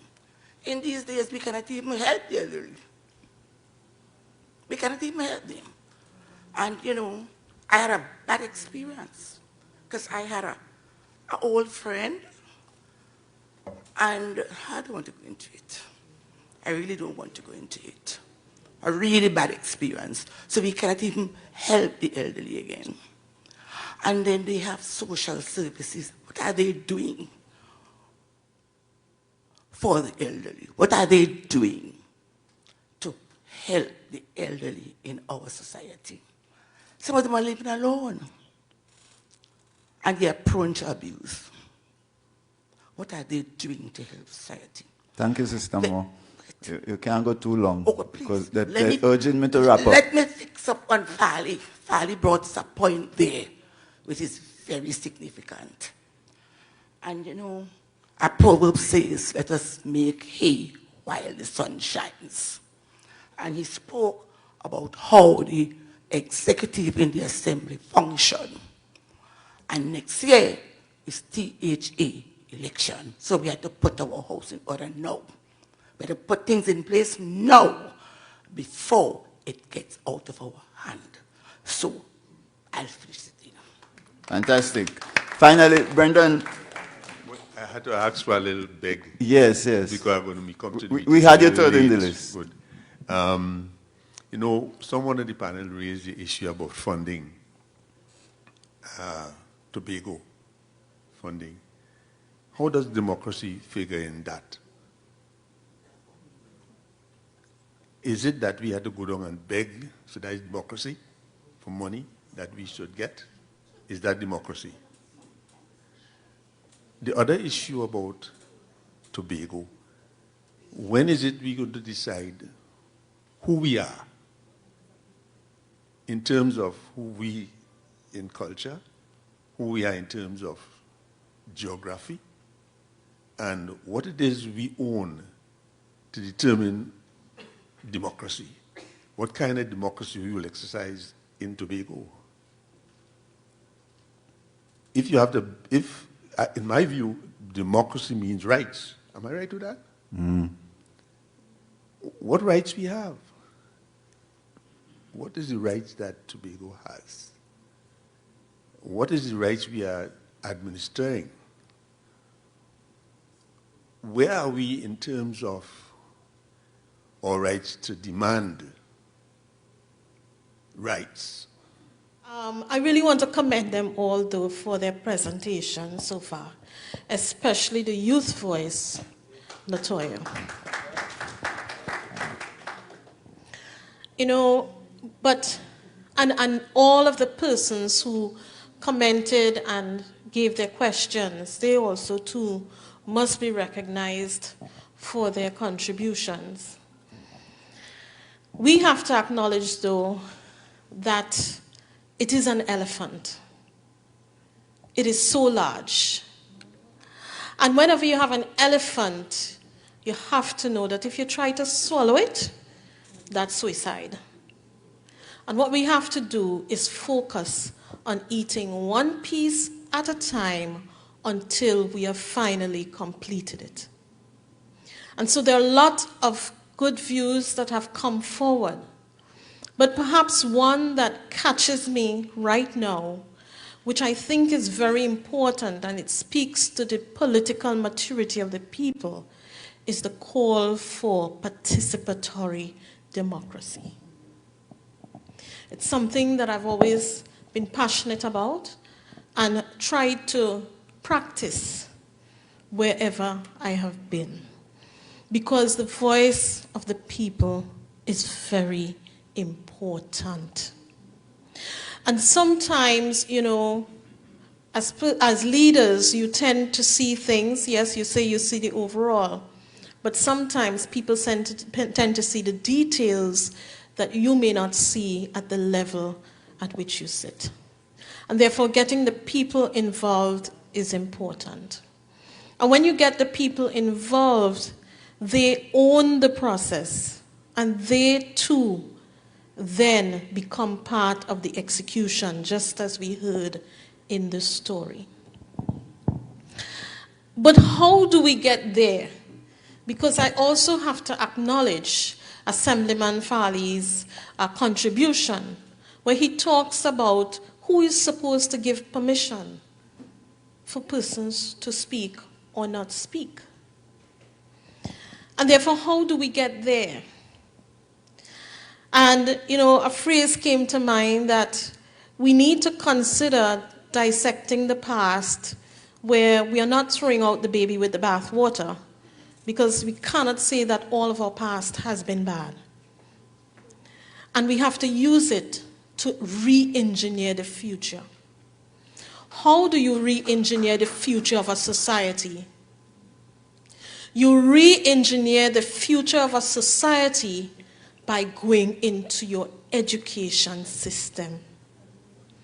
We cannot do it without review of our education system, which teaches about who we are as Tobagonians, our Tobago history, instilling some pride in our young people about what it means to be a Tobagonian. That history has to start in the school. In addition to that, we ought to be having debates within the classrooms. I still remember when I was in school, and please don't try to calculate that, where we would have to listen to news, BBC, and have a discussion in the classroom. I don't know what they do nowadays, but that is where the discussions need to begin if we are to strengthen the civil society movement. It is very critical. And we cannot blame everything on politics when what we're actually looking at is a breakdown in society. And so we also have to look at how we are supporting our parenting skills and the values which our young people are growing up with. Corruption is not something that, you know, just came out of the blue. I'm sure that Dr. Mack would say that in her day, it was not where it is today. And can we just blame that on politics or a breakdown in our value system as a society? And so that's why I'm saying that, you know, for us to get where we are going, we have to understand that the education is key. Education is important. And so whilst we aim to get the people's house, we need to make sure of the type of people that we are putting in the people's house. Because just because they're not part of administration doesn't mean that they're automatically the best. So I think we have to look at the whole picture, and we have to ensure that we are involving the school system in whatever we are doing. I want to give you an example. I had a visit from some ministers. Yes, my 3 minutes. In Bermuda.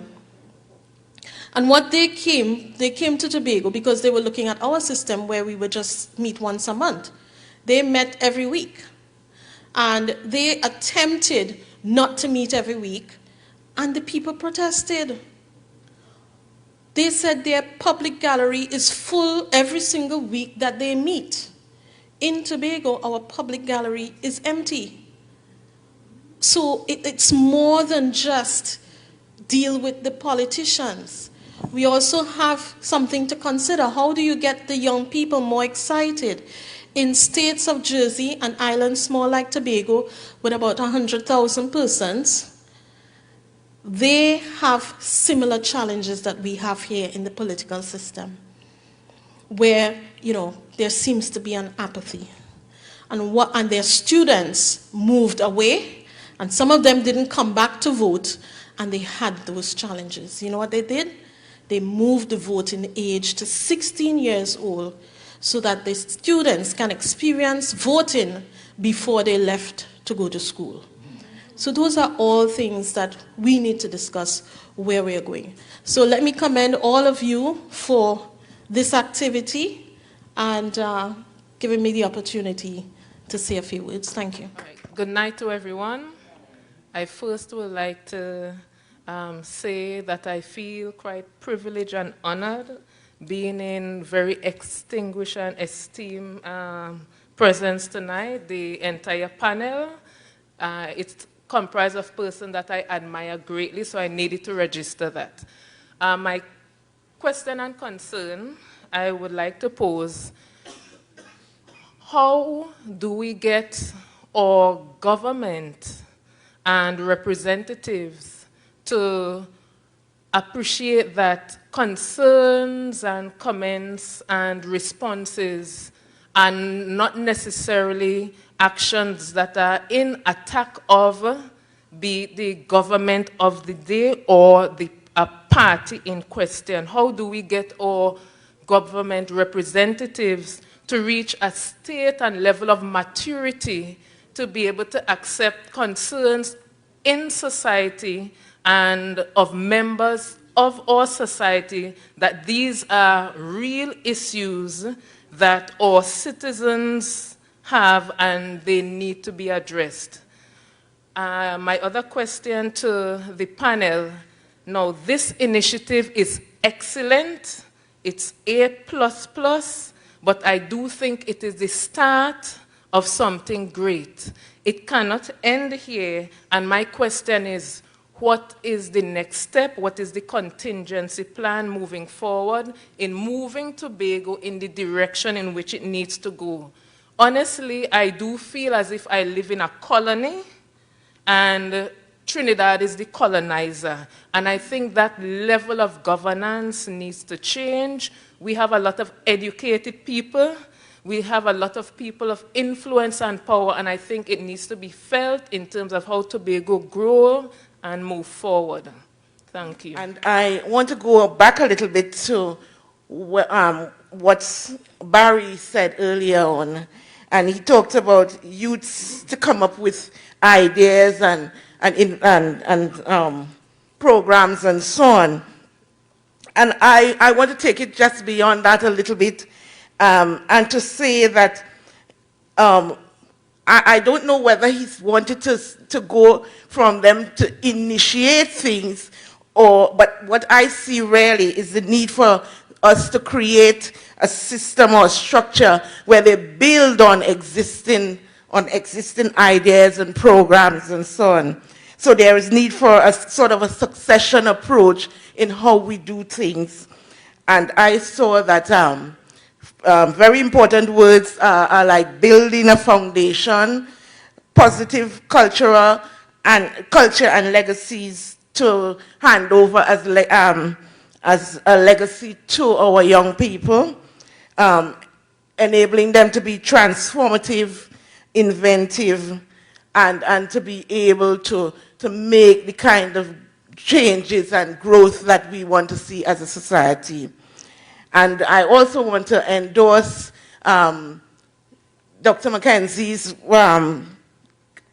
words about being a literate society and encouraging a literacy heritage so as to promote our growth and development. Thank you. Tobago is a religious community, so let me use that. You have blown some wonderful trumpets here in Zion. Now, in terms of definition, a nation is defined as comprised of three parts: government, business or private sector, and civil society. So civil society is fully 1/3, if we want to go that way, of a nation. So let us have no doubts as to who we are as a civil society. We have been shortchanged so far, and we may have been shortchanging ourselves. Let me read for you from the 18th century. Individuals themselves, each in his own personal and sovereign right, entered into a contract with each other to produce a government. Thomas Paine. Now let me read to you and then go back and sit down. The 20th century. I have never known a population claiming to be democratic where so many people, both Negroes and Indians, live in such fear of the whole apparatus of government. C.L.R. James. Thank you very much. Is he still there? Yes. Jupiter is there still. No, yes, we had a long association with Calder Hall. And this was when we were talking about internal self-government. And that out of the meetings that we had there at Calder Hall several years ago now, came a team which I headed that went around the island asking people what they thought about internal self-government, what they wanted to see, what they understood by it, by the concept at all. And it was very interesting. We did a report. We made, specifically, we said we would not put any recommendations in the report. We just set out what we found, what people said. Because we didn't want to say, well, look, we don't want to give the impression that we are taking over anything or anything like this. This is what we found in our journeyings around Tobago.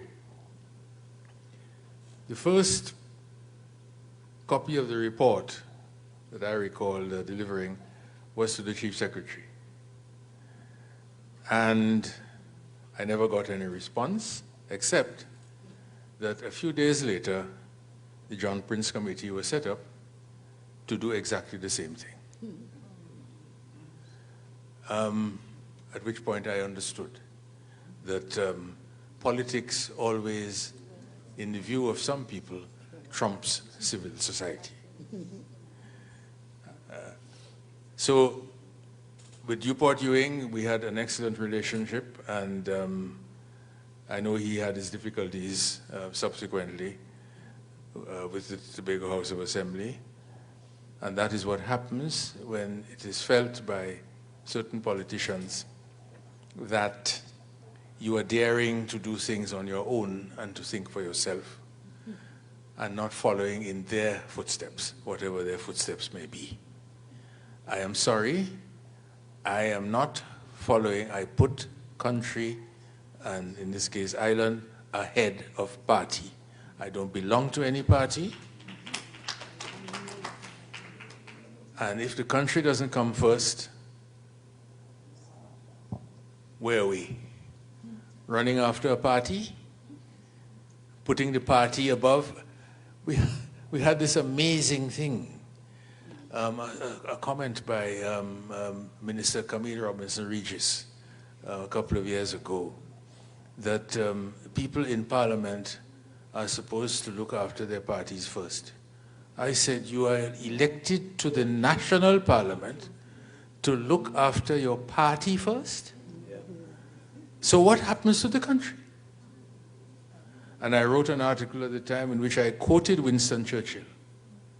who knew a thing or two about politics, pointing out that you dealt with if you're a member of parliament, your very first responsibility was to your country. It has to be so. Otherwise, we make no progress, or at least we do not make the progress that we should. So I appeal again to civil society. We have to speak. If we feel that something is going wrong that we ought not to accept and that we feel we should be changed, we must speak. I accept that there's constraints on certain people who feel that, well, you're employed here and there and you can't talk out whatever your feelings. But for those who are not so constrained, please speak out. Thank you. Winford, what are your summary thoughts? Not much, really. I believe that people must have self-interest. Communities must have self-interest.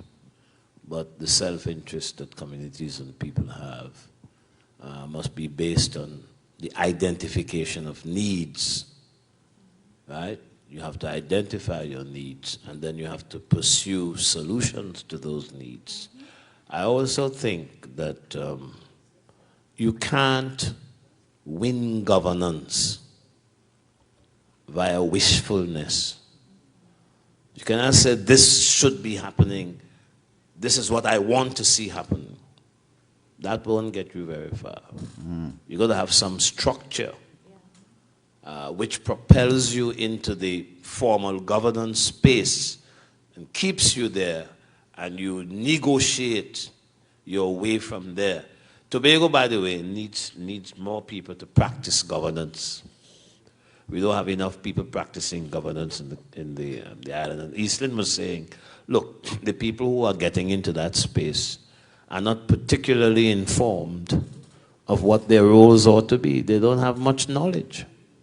But these are the ones who rule over us. People like me who are academics, we don't take too kindly to that sort of thing. We feel you must be informed. We feel you must know. We feel you must use logic. We feel you must have good proposals. And I believe that another point Eastlyn made, we are depopulating the island. She didn't use the island at the time. She used the East. But we are depopulating, the way the politics is organized, we are depopulating the island of its best talents. How do you maintain a particular kind of excellence in governance if your brightest souls are leaving every year, religiously and not coming back? If you are creating space for other people, you know? So I think we have to push to get the right forms of government in place. And this is where the village councils and the youth clubs come in. When we push to get them involved in what you are calling participatory democracy, and I'm calling direct democracy, when people are there as formal instruments of the politics that we want to prosecute, then we're going to have some changes. Push the executive back on itself. Put pressure on them to change and so on. Thank you, Brother Chair. Yeah, Latoyaa, what is the answer to the question the young person is asking? After all this expression of what the people want, clearly the people want participatory democracy and so on. How do we get it? What do we do from here to get it? I like to conclude by saying definitely it's about shifting the power. And I'm being very strategic with using the word power. And I don't mean voting a party in, voting a party out. I just mean bringing back the power to the people. Let the people decide what systems and what decisions and what process works best for them. So the power no longer lies with the government, but the people themselves. Dr. Mack, your wisdom. Well, to answer the young man, I go back on my thing of public education, and I want to say that this will be one of the next steps that this group will take of public education. And we will have to define what we mean by that when we go to the people, that we're not coming to hear criticisms about party politics. We are coming to let you know this is what is happening in our space right now. How satisfied are you with it? What do you think we should change? How do you think we should change it? And we have the public education. Second point I want to say is that we already have plans through Dr. Bishnu to meet the sixth formers in Tobago. All the secondary schools with sixth formers, we are going to meet them because there's a panel, and we are going to meet them on this whole thing of ethics in politics, and it's not going until cussing one another and all this. We're looking at issues and that type of thing. They've had 2 in Trinidad, one last Thursday and one today. I should have been there, but I tell them district preference and so on. So they're going to come to Tobago and do one for all the sixth formers in the Tobago secondary schools, and, well, again, in those tertiary education institutions where you have students over 18 and that type of thing. Thirdly, since this young man, this 11-year-old is thing, normally after C exams with these 11-year-olds, some of them don't go to school again. Some of them go to school and I don't know what, they don't do anything structured and so on. Probably it's a time that we could build with these principals of these schools. When I say we, I'm talking about the panel because Reggie can't ask me to come here today and he dropped me out after that. Yeah. So that we could take these young people and sit down, and whether we do it in storytelling form, whether, you know, that type of thing, but we make them aware and alert that as young people, as children going into the secondary school, they must do their best. They must work hard. This is what we expect of them. They must aspire to certain, you know, levels, and make them feel that we want to hear what you have to say so that they feel that their input is important. So I hope that whoever is listening and writing down what I say we're going to do, because they're going to hold us to it. The 11, accountability. Mr. Dumas say accountability. I wrote it down here. You see. Accountability number 4. Consultation with them. Have them to participate. Give them the information. And they're going to control us.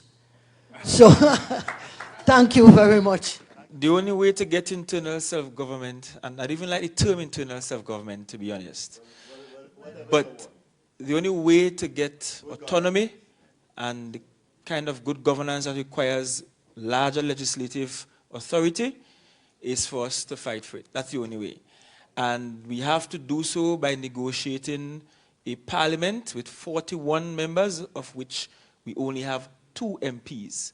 So pick your MPs wisely, fight behind your MPs, and be prepared to make some constructive noises to get what you want. If in 1976, 2 men could stand and eloquently convince a house that wasn't keen on it, not even the prime minister was keen on it, and we all know he was much of a dictator, but if they could convince the house and eventually we could get something, and then in 1996 we could get something else, it is possible in 2020 and beyond. We just have to be strategic, negotiate it, fight for it, make constructive noise. It's always a feature of Tobagonian upbringing to say thanks. And I'm quite pleased to carry this tradition forward. I would have liked to begin by thanking from the very beginning for the anthem, but unfortunately I can't do that because you were disobedient to our head of state. The lady said to sing the thing, and nobody was singing. Just a couple of people hummed the thing. The President of the Republic say to sing the thing, don't just listen to it. Anyhow, I must say thanks to Sister Esther here for a very appropriate invocation. I think that set the stage for the good event that we have put on this evening. The library has always been a center of learning here. But I'd like to congratulate the librarians for opening their doors invitingly to individuals and to groups that are putting forward who are showing interest in literature, who are publishing books, who want to have their book launch, and other such things. We always have in our midst at these events Ms. Fernandez and Ms. Gray, but I'm sure the entire library staff is involved in promoting the use of the library. Our guest artist, he has done well. He will continue to do well. I always admire you. Xavier, thanks very much. The media, I'd like to encourage the media to be always here in our events. We must give special praise to Channel 5 for all that they have been doing to take our message outside of this auditorium into the wider community. Channel 5, thank you very much. The chairman, moderator, he has hogged the show. He has hogged the show this evening, but he's done quite well. Right?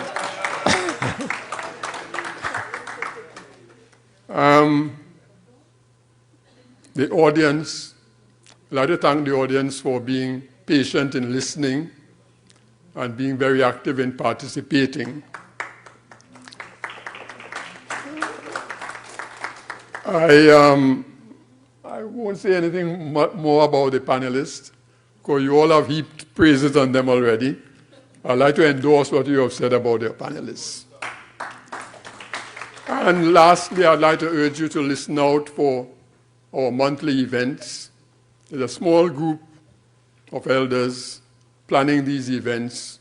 This was your event for March. There's something on education coming up in April. So keep attuned to the news for what we are doing for the month of April and beyond. Thank you very much.